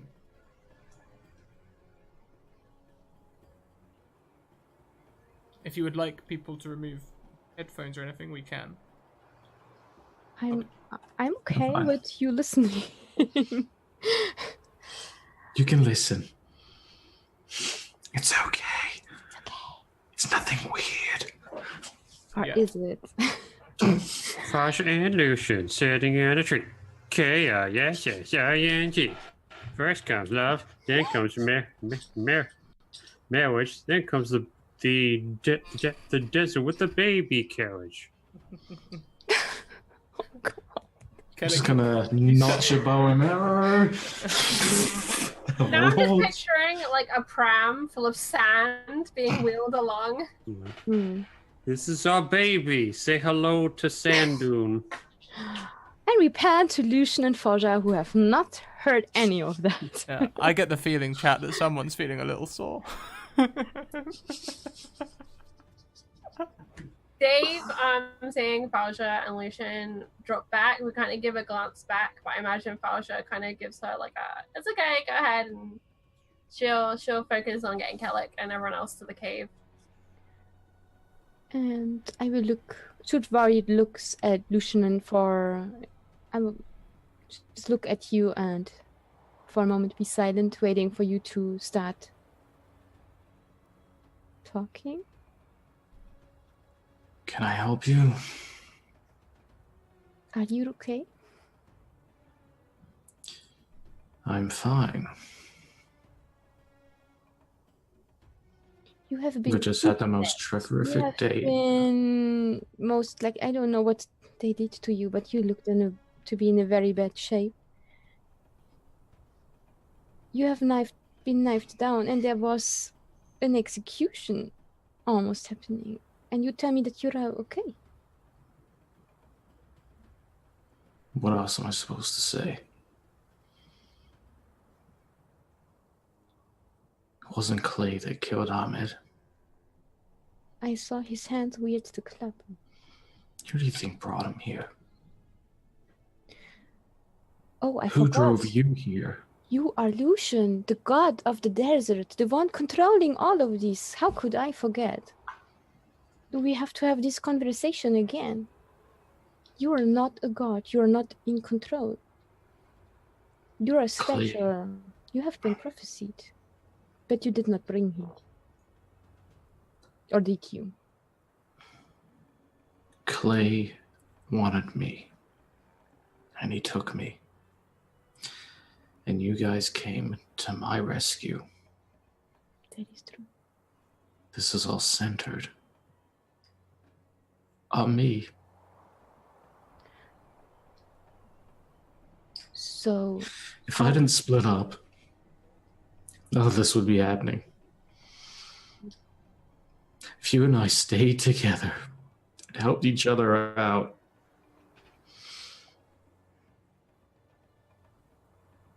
we would be fine.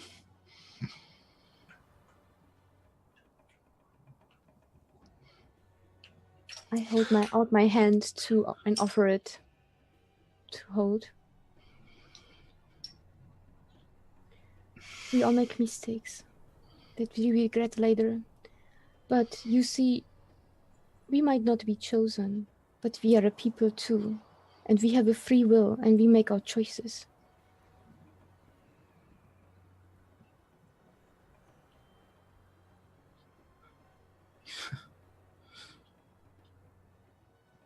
You shouldn't choose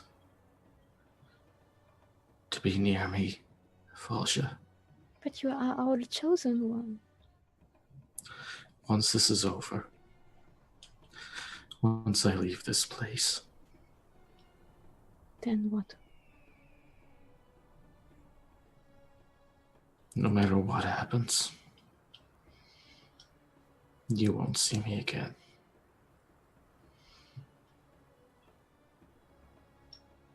My life of solitude is what's best for me.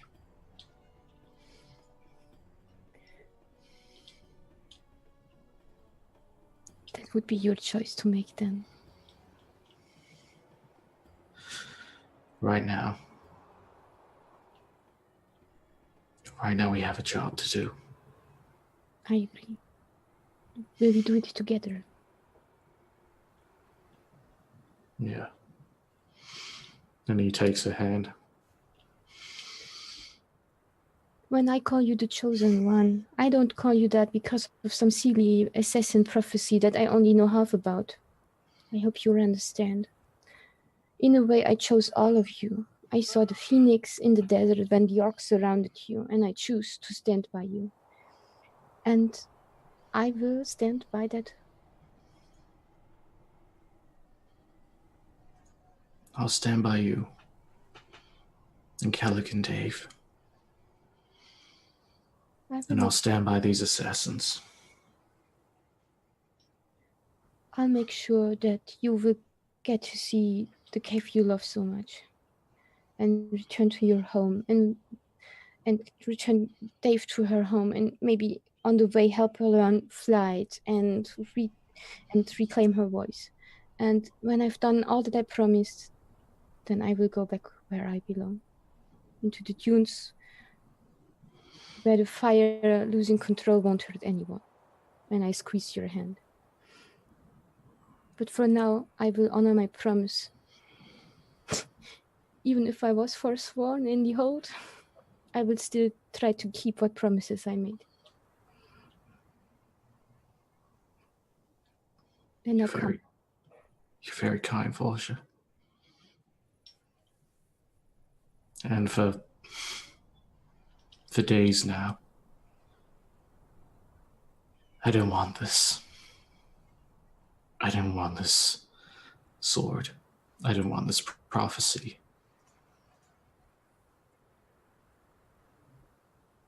But I have to grow up. And I can't cower anymore. I have to stand and fight, like Ahmed did for all of us.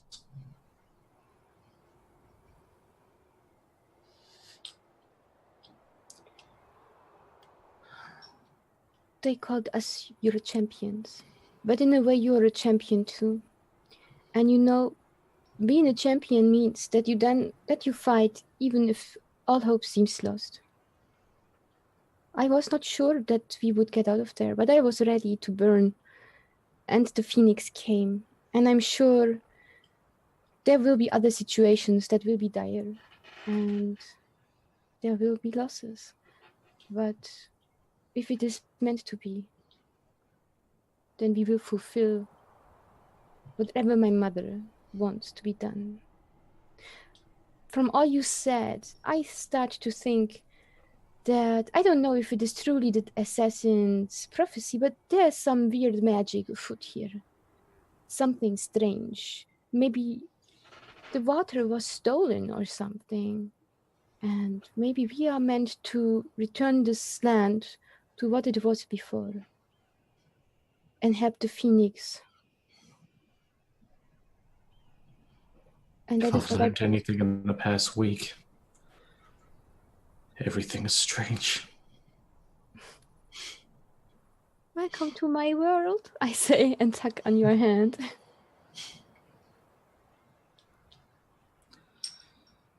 We should make sure everyone's okay.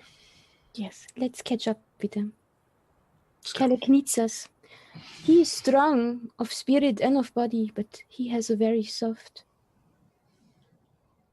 heart and soul. I think his soul might have belonged to a poet otherwise, but he's a warrior and he might need our strength.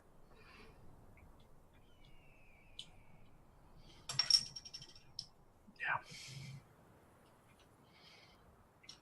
And I start pulling you towards the others. Muted, Scrat, muted. Thank you.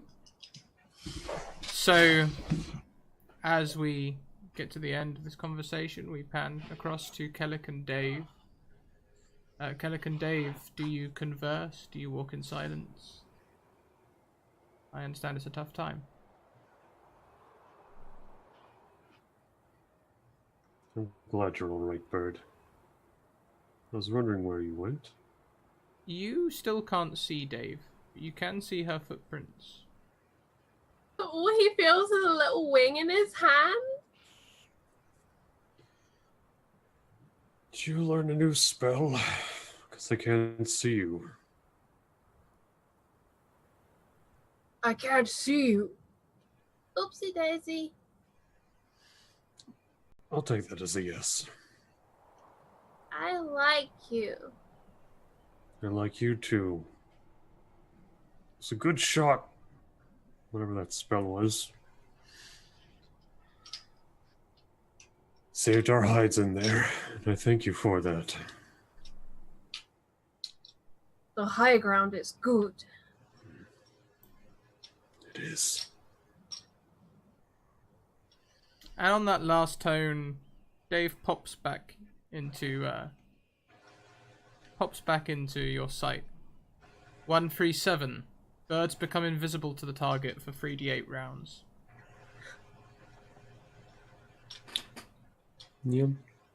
Over the dunes, you can still see a frog staring angrily at you, Kellic. Wait, there's a frog? Wait, what? 264. A frog constantly pursues and angrily stares at the target. I'm sorry, there's a fucking frog in the dune somewhere just staring at me. Drying out. Let me have it. I'll eat it for you.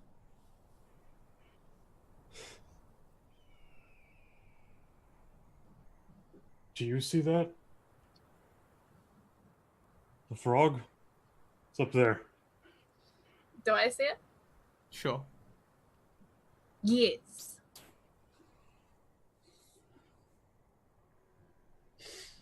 You know, with our luck, it's probably some cursed creature that steals souls in the night. I'll turn to the frog and poof my little birdie chest out, and I'll say, "My axe will find your head and cleave it in two." What she said. You saying this to the frog? Yes. No. Like staring angrily at Kellic, like, rabbit. I'm gonna I walk know. over to the frog, just kind of tired, just like, okay.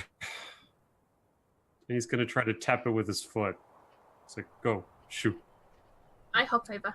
It hops back a few paces, still staring menacingly at you. I would like to pick up the frog. It tries to avoid your grip. Do you want to give me some sort of check to try and grab it? Yes. What would you like? What do you think is appropriate? Dex check? Yeah, why not? Maybe a sleight of hand. Or a sleight of hand? Or dex, straight flat dex. Is... Alright, so, well, I have sleight of hand as a proficiency.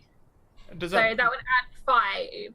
At 5? Oh. No, add 2. No, it would add 2. Sorry, it adds 2. I was going to say, that's expertise, not proficiency, but Yeah. okay. That's 2. So it takes me up to 7. Up to 7. You miss the frog as it hops away. Staring. Why, you little bugger!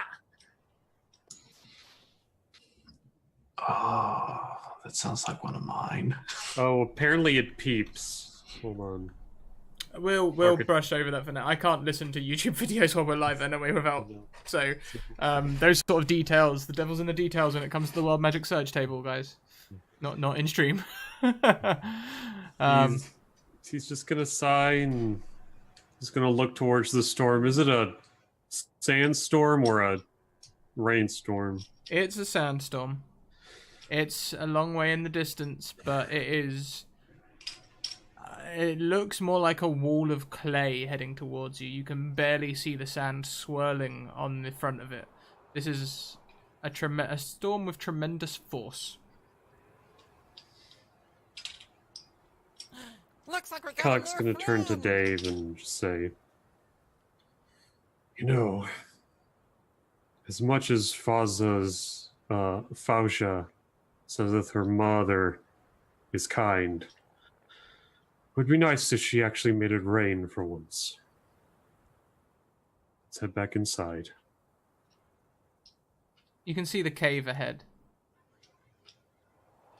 I hurry them along after a while, as soon as Lucian and I catch up. And I will lead you in this.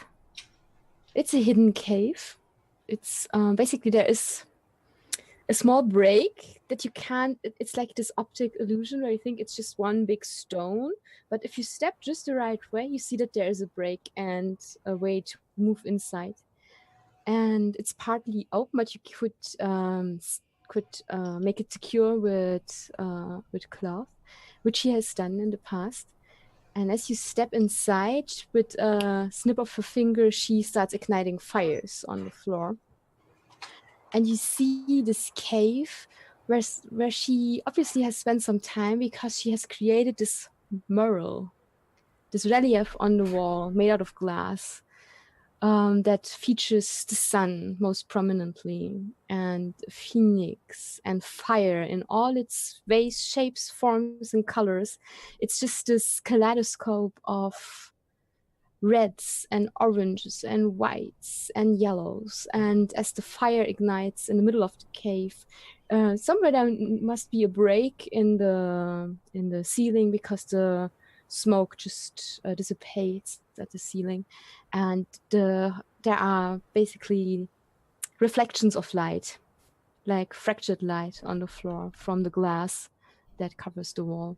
It looks like she has been here several times, and every time when she was here, she added something new, and she brought new minerals and stuff out and just put it on there. And it's just this redemption. It's like a love letter to the desert and to the symbols that she seems to worship. Dave, sorry. Okay. How about, since we have a moment in this cave, why don't we just quickly update the raiders on what's happened today? Maybe let everyone know why we might be unwinding a little bit into the last half an hour. 40 minutes.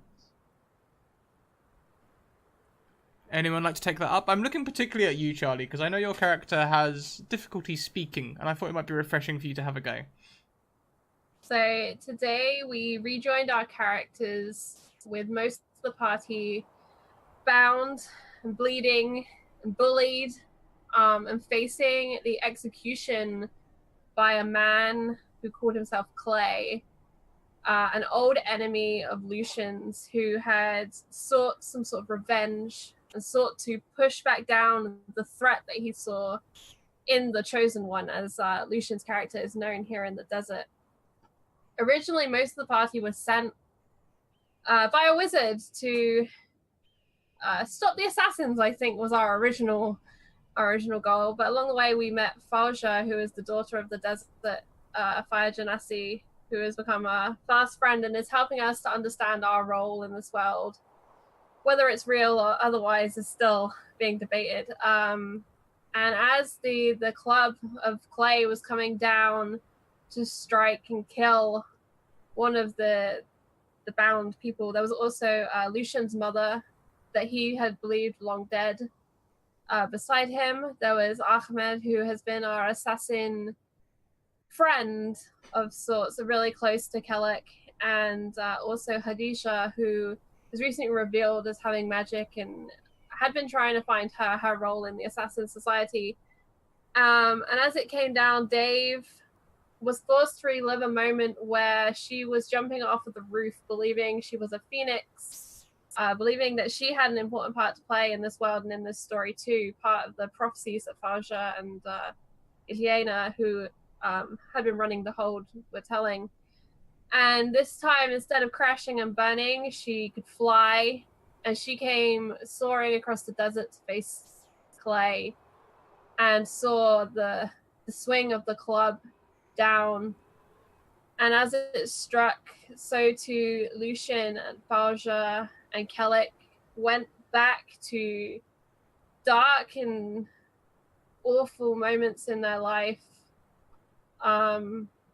reliving those times, reliving for Kellic the loss of his connection with his ancestors that he's felt here, and reliving how strong it had once been. Lucian down a complicated relationship road, I think is the best way to describe what he went through. And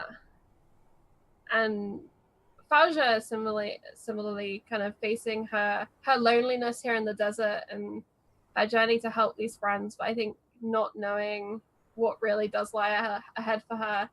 And then there was a great crack, and Ahmed was slain by a hideous blow, and Dave unleashed the firebolt that she'd been hanging on to, having been disguised in the crowd, and managed to knock Clay down. And Falja released herself with a bloom of flame, burning away the ropes, and released Kellic and Lucian. And we worked on intimidating the guards away. From the outside, Ileana and a mysterious assassin who we now know as the Secret arrive with a fireball, which really helps our cause. And Kellic turns on Clay, who had just slain Ahmed, who they were close. And Kellic made good his promise to wear the spine of clay, carving it from his still living body. Valja appealing to his mercy and providing a beautiful dagger with which to stab him through the heart and end the suffering here. And we kind of fought our way out, and we weren't sure how to deal with the camp as we left it. There was a suggestion of burning it. And Wow. I think all with the this gold for smoldering me? wreckage behind us, people still fleeing and figuring out what to do, we made our way to a cave that Valja said would be safe for us. On the way, with the body of Ahmed, we laid him to rest with a fiery pyre befitting a warrior and in keeping with traditions here in the desert, and said our goodbyes to him. And we've just arrived at Valja's cave, a little safe haven in the desert, as a storm rolls in and a frog watches us ominously from the distance. Because that's the sort of day we are having. Lucian is taking a lot of the guilt of the day upon himself for his part in bringing Clay's attention to us in this place. And Valja is doing his best to talk some sense into him. That all of the burdens here are not his. That we're a team. And we all have things that we regret. And we will all face horrible things. But we're together and a little family for as long as that needs to be the case. So the cave is bright with many engravings. And glass, am I right, Valja? It's covered in glass murals with the sun and flame and fire and dunes. It's like Forja is known in the desert for creating weapons and armor, because that is what the orcs want from her, basically. But in her heart of heart, she's an artist. She likes creating pretty things. She likes to create sculptures and murals and baubles. And this is basically where she put all the artistry in that no one else appreciated so far. And normally she wouldn't take them here, but it's the closest place that she can think of where she can lead them before the sandstorm hits. So she takes them basically. It's more like it's art and religion rolled into one, seeing that she is a druid, like a priest of the desert. She's so closely connected to her. And this cave was not blank when you found it. But before I get into that, Dave, thank you, Charlie, for reprising that for us. I imagine it would sink into all the players as they all take a moment entering the cave, perhaps not ready to absorb its beauty yet. Ilyena and the Secret sit in the center. They are trying to form they're sitting as though they are going to form a circle, as they did back in the hold. However, Khadija does not join them. She goes to sit in a corner.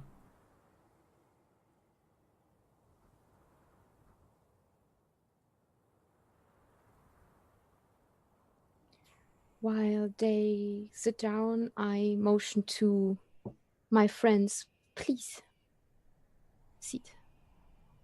I have not much, but I will provide. And I will go to a corner and grab all the clay and vessels and pots and pans and all kinds of things to gather water in.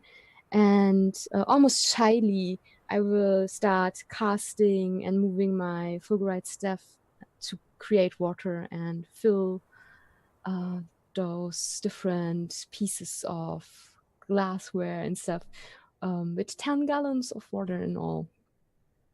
And I'll start dispersing out little containers of water. And I also create 10 good berries because it's the only food I can provide my friends. And I will share them because they are nourishing enough to fill your belly, even if it's just one berry. Dave is gonna do her normal selfish grab for the water and chug a whole lot down, and anything left she'll empty over her head and have a mini bird bath. But she won't sit. She's very interested in the wall. She's drawn by the reflections caused by the fire on the glass. That part of her brain that would normally vocally say "ooh, shiny" is just vibrating in her head.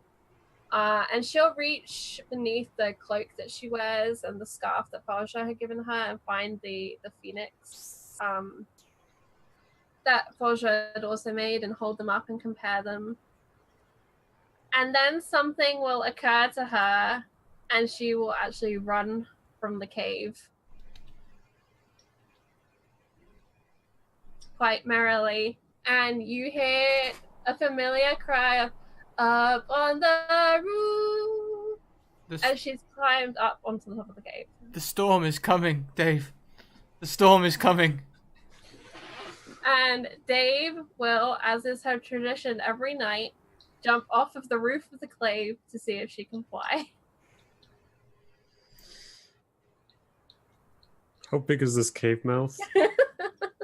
It's pretty tall. Let's say it's 30 feet up. The average sort of building height, I would slightly taller than the average building height. And rather than the thud that everyone is possibly expecting, Dave will use her sorcery points to create a featherfall spell slot and will glide safely back to the earth as her wings fail to work. Her moment as the phoenix is done for the day, and she comes wandering back in, a little huff, and she'll look around for her good berry. Kellic will pat her on the head. See, maybe tomorrow. And he's gonna walk over to Hadija, who's curled up in the corner. Stare at her for a second. This isn't the circle.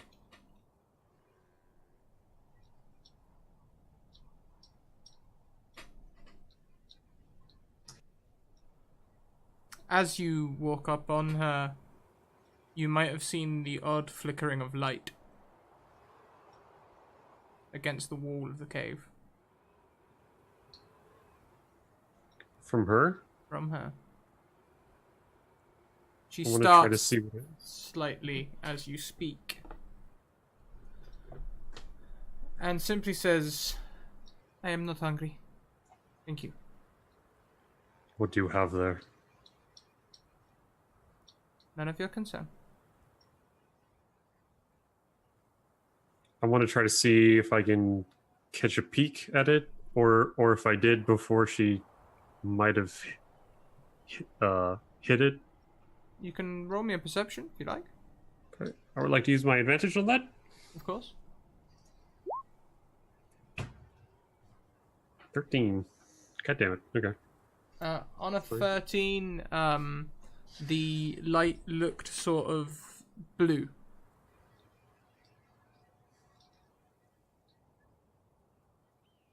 Do you have a blade? Is that what it is? I am an assassin. I am covered in blades. You know what I mean. I do not know what you mean, and I do not appreciate the prying questions. Please leave me to my peace.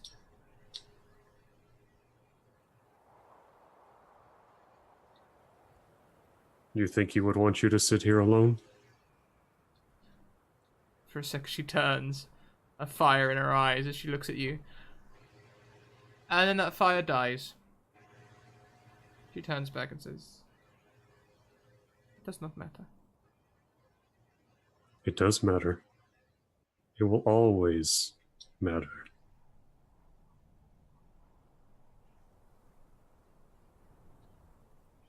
She hides her face from you. She stands and she walks towards the back of the cave. At the back of the cave, she slips through a similar rock formation to the entrance and goes into a tunnel or extra room at the back of the cave.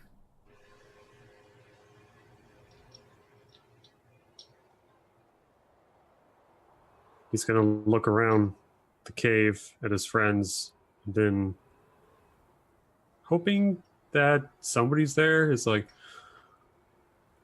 I don't suppose you know what I should say.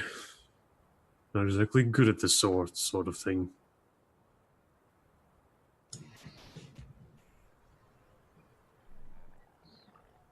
Tell her she's one of us. Maybe you should tell her, I say to Lucian. Girl fancies you, it makes sense. Like it or not,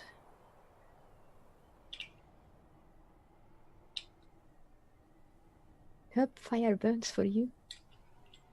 Which is dangerous.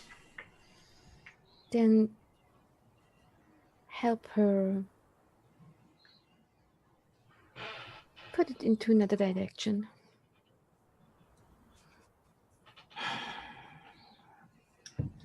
He's gonna stand up, give a very hefty sigh, and make his way to the back of the cave.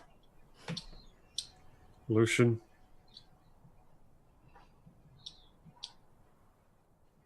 Yeah. you turn around and you see Kellic with his arms out, and he gives you a small hug. I'm glad you're okay. Then let's go as quickly, and just moves to back with the group, sitting down silently, grabbing a cup of water and drinking it. I make a shooing motion at Lucian and then I sit beside Kelleg.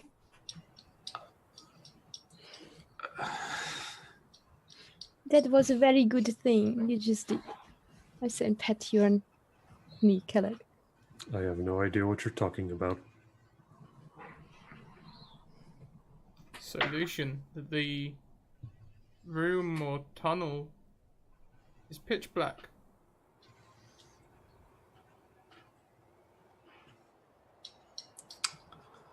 Should have bought a torch.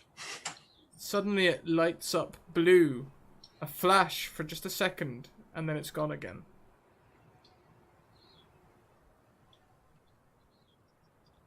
You can Move see closer. the silhouette of Khadija in that light.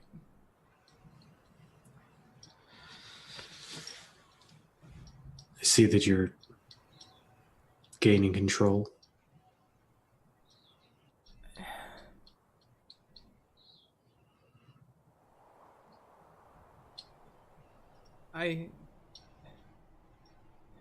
You let go of one handle to grasp another.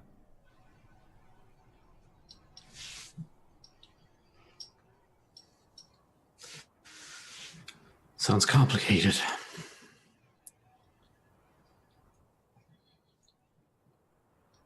I'm sure you'll get it, though. You sort of hear almost the sound of concentration.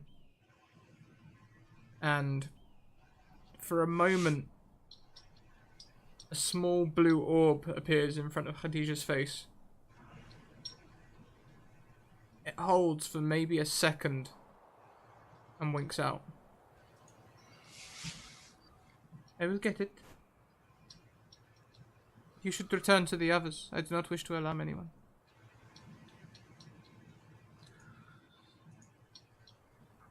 I would like you to join us.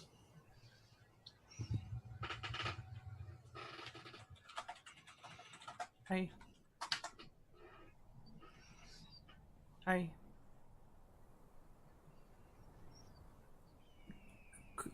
Could I make a request of you? Could I just have maybe a few hours, a few days before I have to bear you with another?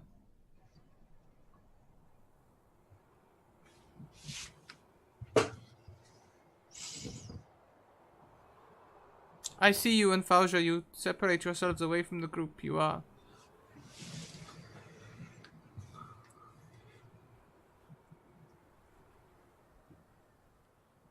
I understand. A flame can only burn on firewood, and Fauja's flame cannot be matched.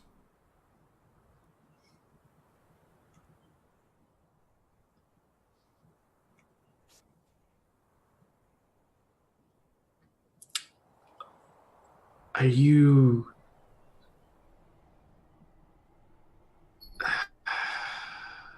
Listen. You're one of the nicest people I've ever met. You're warm, you're opening, and you wish to care for people. She sags a little.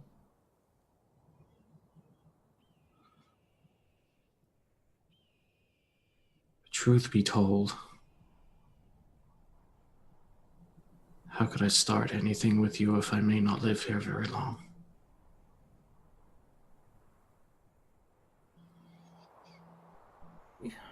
You don't know what you're saying. You know, when you have a thirst, you drink some water, and it's refreshing. Now imagine having that sip, and then never having it again.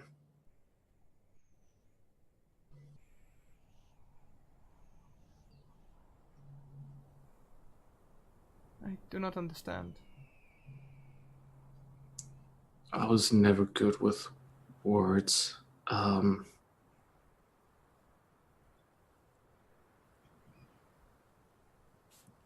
You're special. But I'm not. And you deserve someone that is special of your own kind. Someone that you could grow with. She turns to you, and suddenly the orb appears in her hands, illuminating her angry face. You would deflect this in such a way that you, the chosen one, are not special enough for me. That is your angle to let me down? The only angles I'm good at are ones with arrows. She pushes you out of the way as she storms back into the other chamber. Yeah. That went well. You will notice, though, as she walks past with a blue globe now holding constantly. That's on me, by the way. Yet Pip was solid. It winks out when she goes into the next room. She's not Fuck. stupid. But as you are left standing in this darkened room and the orb passes you lighting up, you can see pictograms on the wall. Crude pictograms. Not the artwork of Fauja, but something much older, and the tunnel goes downwards into the earth. I'm gonna follow it. When her light winks out, you are plunged into darkness. Ah, shit. I think I have a torch in my pack. Make sure I do.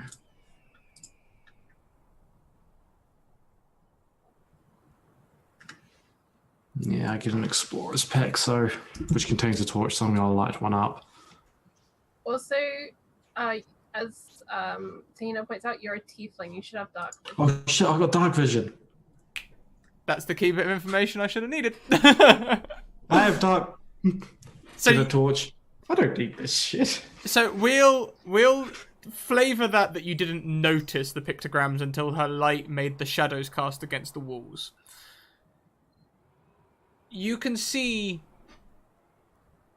a picture of a ring of people with lightning bolts going between their hands as they stand in a circle, crisscrossing.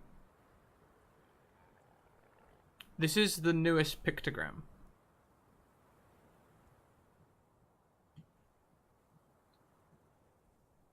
Can I go further? As you go down, you can see the pictogram is almost overlaying an older one. The one before it, it's sort of like it looks a bit like a picture of a sun. It's slightly obscured. Would you like to investigate it in some way? Yeah, why not? What am I trained in? Not fucking much. I'm just gonna have to go for an investigation. What does a 12 give me? On a 12, you can just about tell that this pictogram is depicting... the sun is much larger than it should be, and it's been shaded in. This is a dying star. This is the sun dying.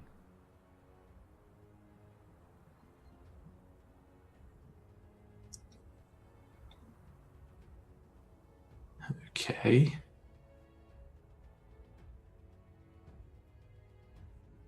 Is there anything beyond this? Oh, yeah. Well, let's keep going then. The next pictogram is a picture of a man standing next to the sun. The sun is only slightly discolored, and the pictogram resembles a long-bearded, long-haired person in a robe.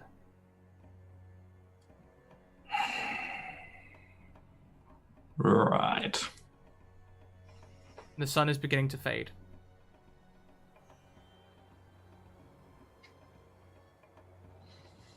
I'll go to the next picture.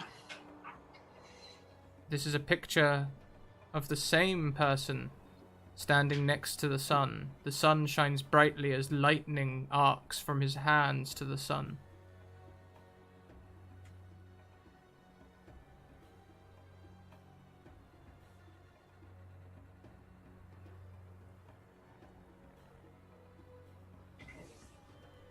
The next one? This is a picture of a man speaking with an orc chieftain, pointing towards the sun as lightning arcs from his body to the sun.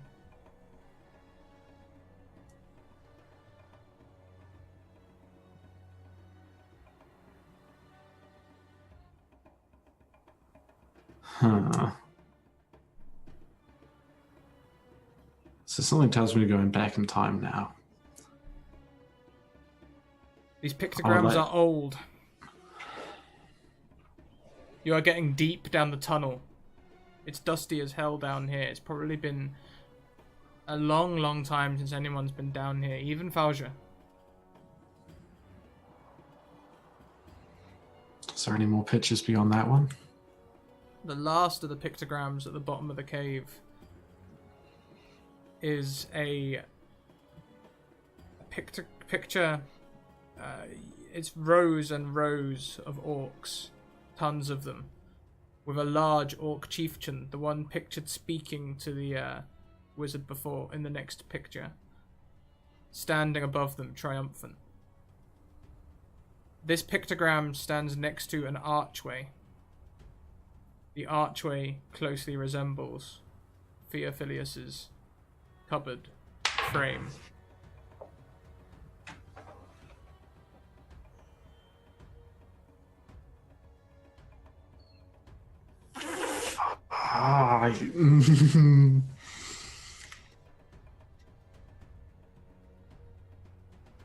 I'm guessing I can't open it. It is entirely stone. It just looks like it.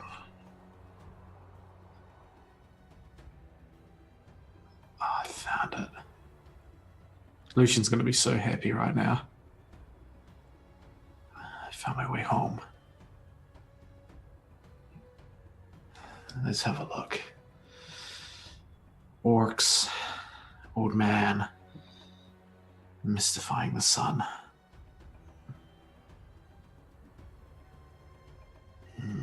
The last picture, the people, the ones that are standing around with the lightning arcing around them, they're almost, the lightning that goes between them is almost forming an outline of a sun. And they look like orcs standing in a circle. I'm not trained in it, but is this some sort of ritual? Some sort of ceremony?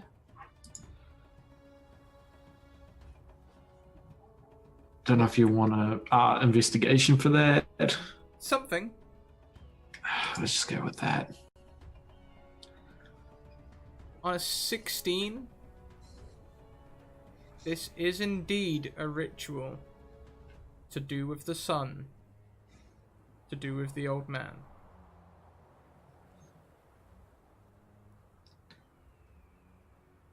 Time for me to leave this part of the cave and come back to everyone. Everyone else, what have you been doing whilst Lucian's been spelunking?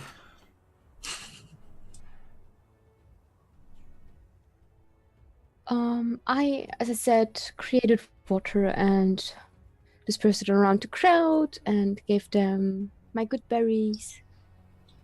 Trying to host them as well as I can, making sure that all entryways are secure, no one can get in, that the storm can't blow inside, stuff like that.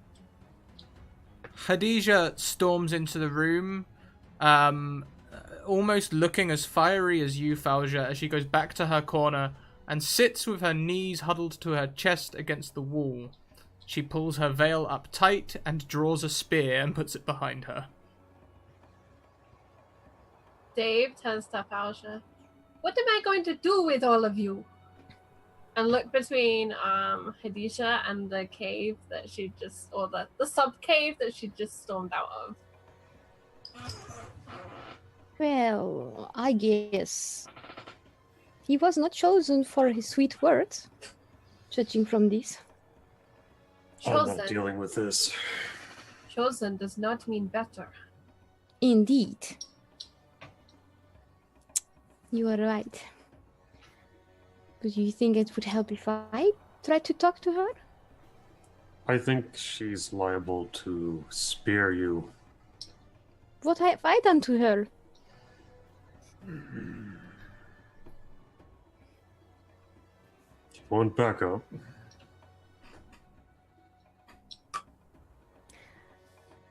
She just paused for a moment, then comes down, looks close at you. Always. I like to have you always at my back.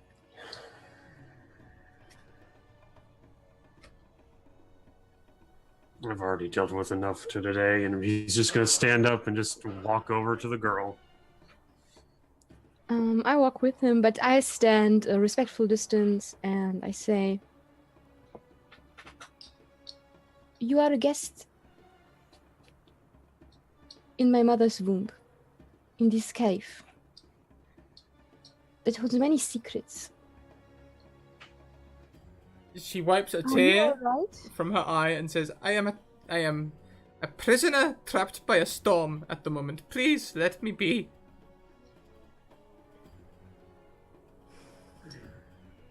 I will place a canteen of water at her feet and this tiny piece of round flat glass with one bright red goodberry on it and set it beside it. I am sorry that you think you're a prisoner, because you're not. But if peace is what you wish for, then so be it. I don't want to intrude. She just sort of And turns away from you. I step back and hold Kelleck's hand. It's like, maybe this is not the right time. I could pick her up, throw her across the room. I pat your hand like, let's go back to the circle. I mean, she's small, and I have. Oh yes, you're very Gross. strong. I know, but sometimes people need solitude. And it's hard to find when you're in close quarters with so many people. It's practically crowded in here. It's this huge cave. And there are like 5 people, but for Forja, it's like, whoa. So many people intruding on her private realm. Dave has reached into her coat and pulled out some tiny, scruffy-looking creature and is just going, mmm, tasty, and waving like half a good berry at it. Having lost interest in what's going on the other side of the cave now. I don't suppose your spells allow you to make alcohol. I know what that is. Larios explained it to me it was only a few days ago. It seems like a year or several seasons. I know that is the water that burns, right? Yes. I'm so sorry. I don't have that. It's fine. I'm just gonna go sit back down and eat something, and go She to looks sleep. kind of sadly at her water. The one continues. I only have this, It's fine. and I hand it to you. I will get up and go to my storage and start rummaging, seeing if I find something maybe that contains a little bit of whatever I traded with the orcs for weapons and armors. I want to make Kelek happy. Calic's he's just tired at this point. He's just gonna sit back down near the fire and just drink some water. Fauja, am I to understand that you are the roof mistress of this hold? I mean, I don't live permanently here, but I've used it many times and I claimed it as my own. And I touched the wall, stand up and touch the wall. So, in a way, you could say that. I'm either the roof mistress or the well. I'd say, and point at the canteens with water. She stands and reaches into her robes. The secret does as well. Mhm. And together they walk across and they kneel before you. One hand on chest, the other extended. One holding a silver bracelet. And the secret holding a small rod that glows faintly. I remember this ritual because normally I'm the one kneeling and handing gifts out when I have the rare occasion of being a guest. So at first, like, thank you. Be my guest. I We- share my water and my food with you. We Thank you, Shad. graciously accept your hospitality and your shelter. Thank you, Fauja. You're most welcome. And with you accepting the gifts, they go back and sit down. I look at the rod and the bracelet. The rod always glows, casting a iridescent light. I put the bracelet on my arm. It fits you well. It's probably around this sort of time that Lucian will return. Yeah, so just from the cave, you can just hear the echo of, yes! Then 10 seconds later, come back out.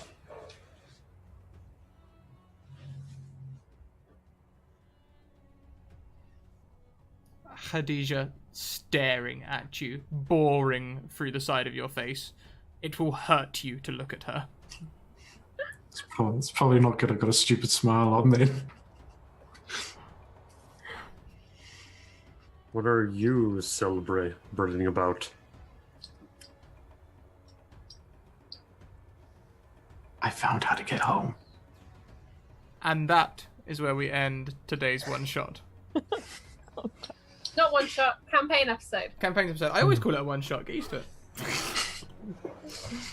Look, I'm trying to reassure chat that this isn't the end. This is merely partway through the beginning. This is We're not only even a at the step. halfway point right now. Oh yes. There's more to come, we promise. Oh god. So, before we go to the wrap up,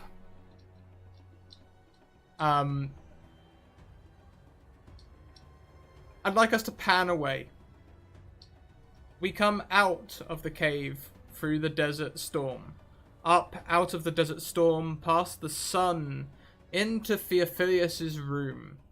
Out of the room and into the water plane itself, and through a drain in a tap, we end up in a seedy bar. Two men in bowler hats face a man in a mask.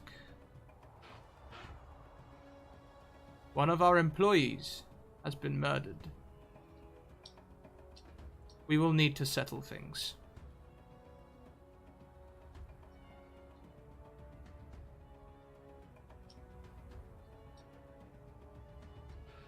So, let's go round and see how we all felt about that episode. There is so much awesome stuff that happened today.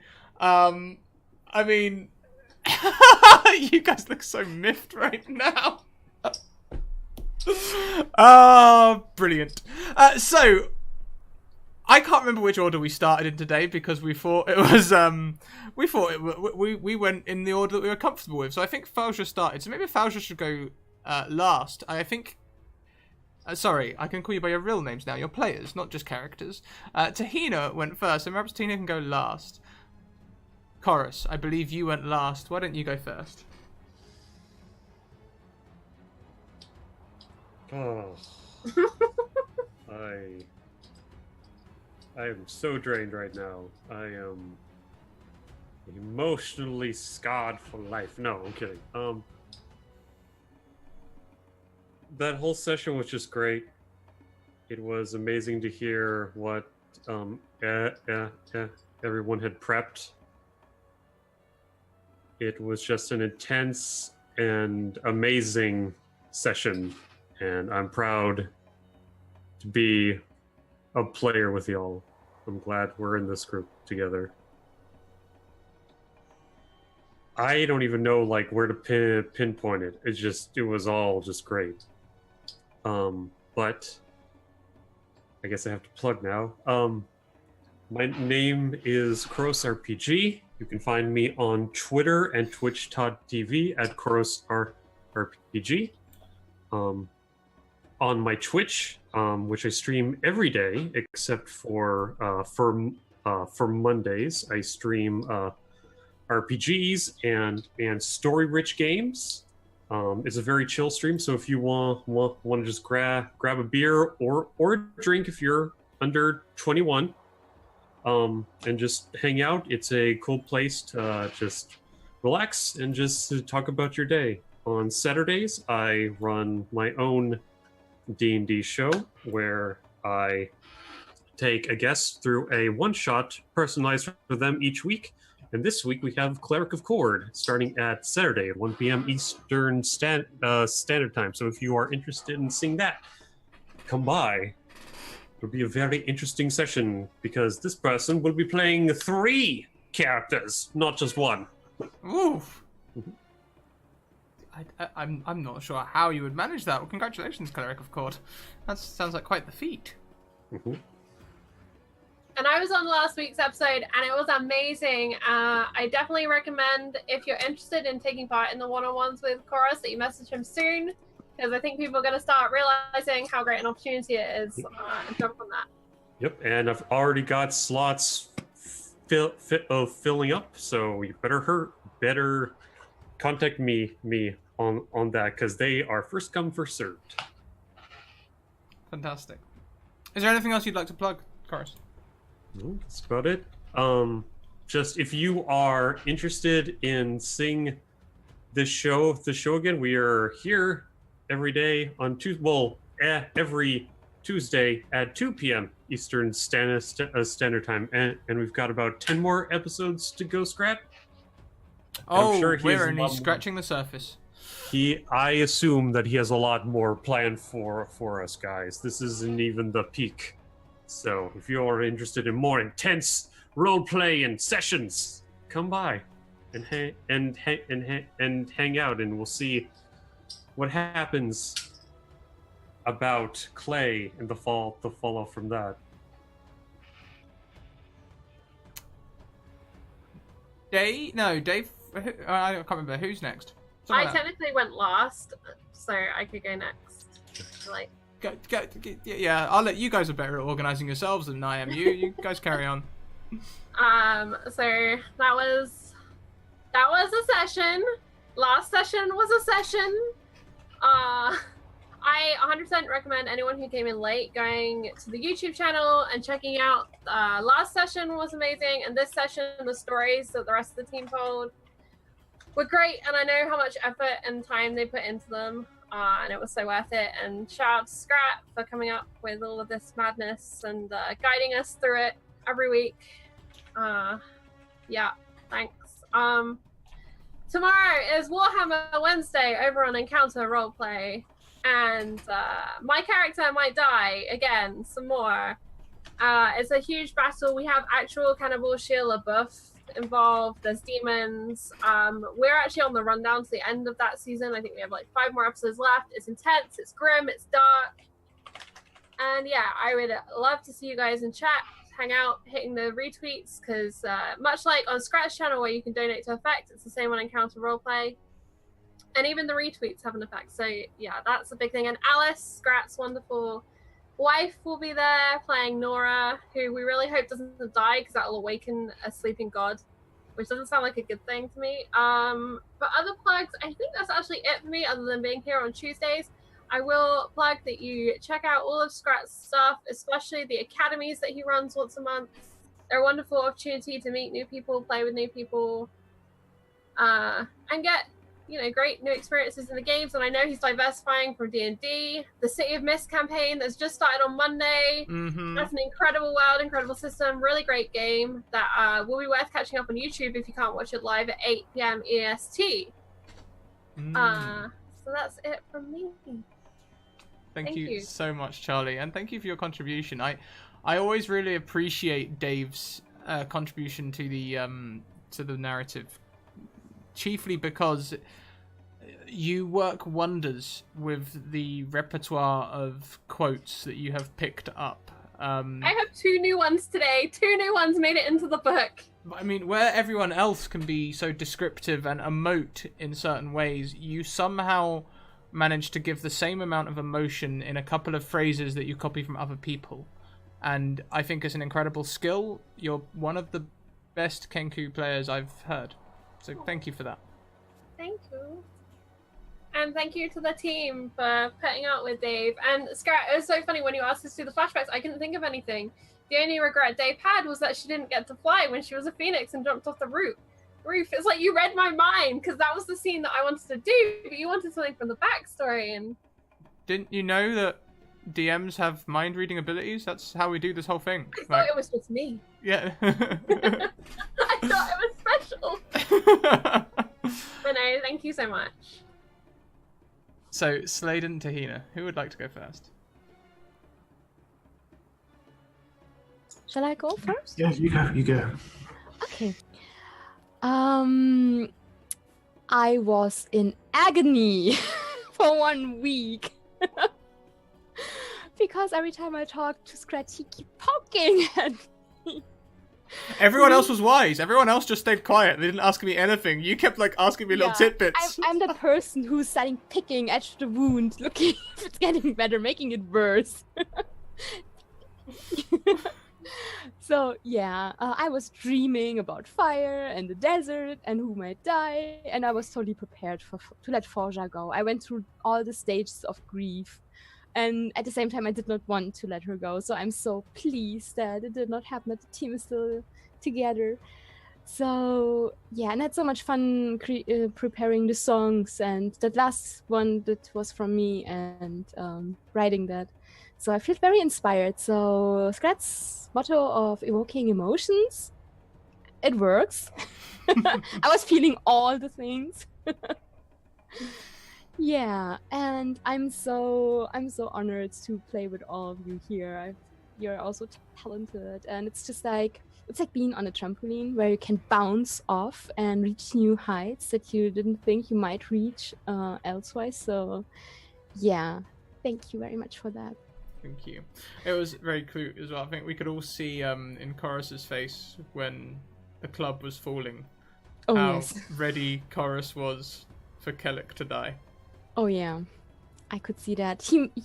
Chorus was wrecking me this episode. I Yeah. was sitting here using tissue. I won't name names because you didn't all do it, but a couple of players sent me requests for their characters to die. Oh, It was very heartfelt. I'm saving it up and keeping it for myself. They late at night, he's sitting there going through them, laughing evilly. Yeah. No, there was a couple of requests that like, look, you shouldn't kill the other characters. You should kill me because Yeah. it was very, very sweet.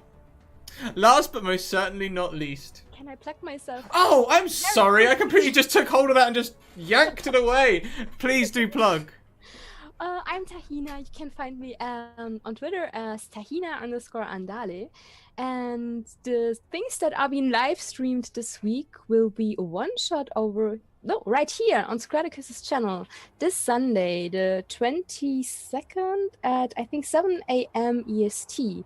I'll take you on a trip to my homebrew world, Steranesti, as I send the explorers on their way to Briala to harvest Briala's tears, the strongest toxin known to mankind in my world.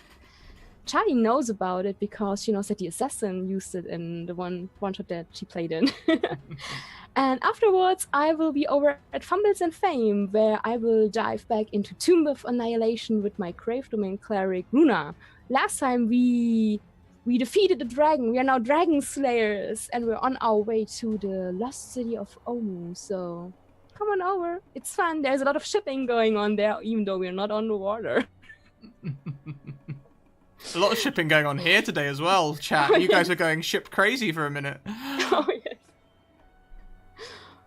So, now, lastly but not leastly, Slade. Hi, I'm Slade, sinker of ships. I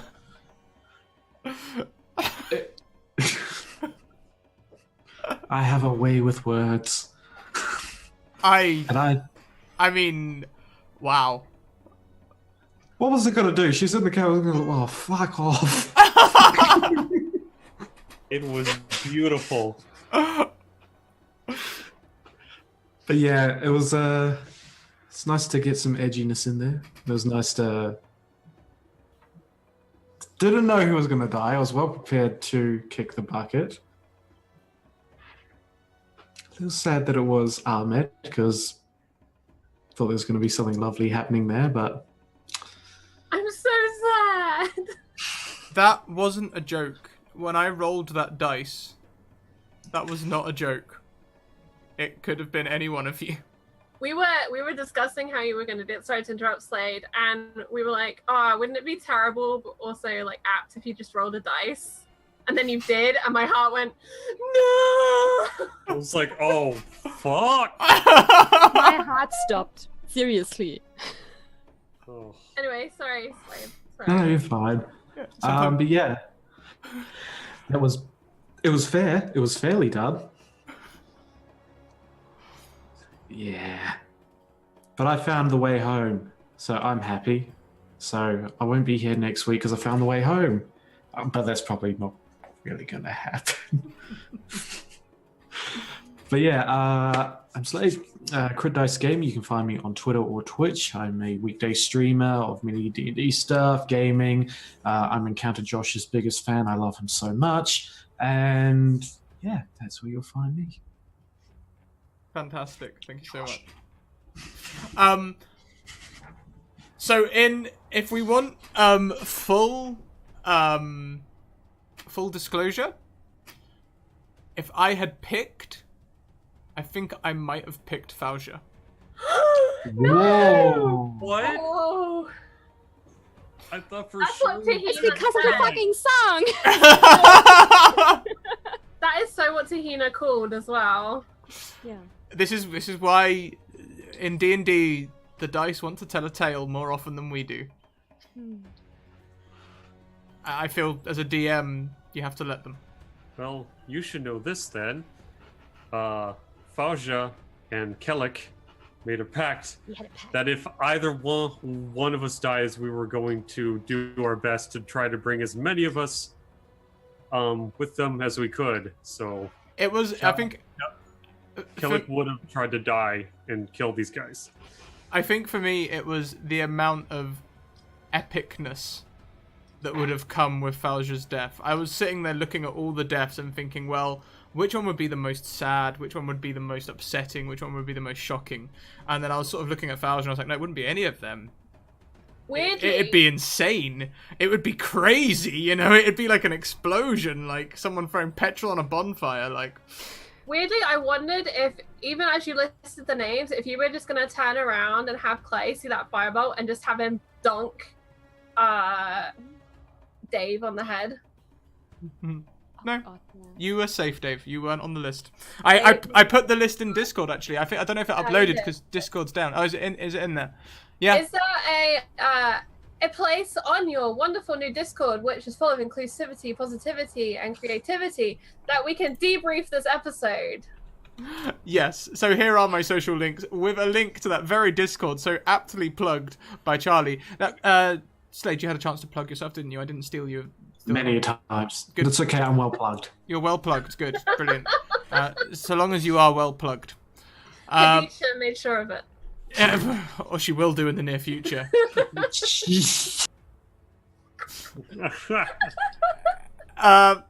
Hey, don't kink shame, all right? That's not okay. This is a safe, inclusive space. Don't do that. Don't do that.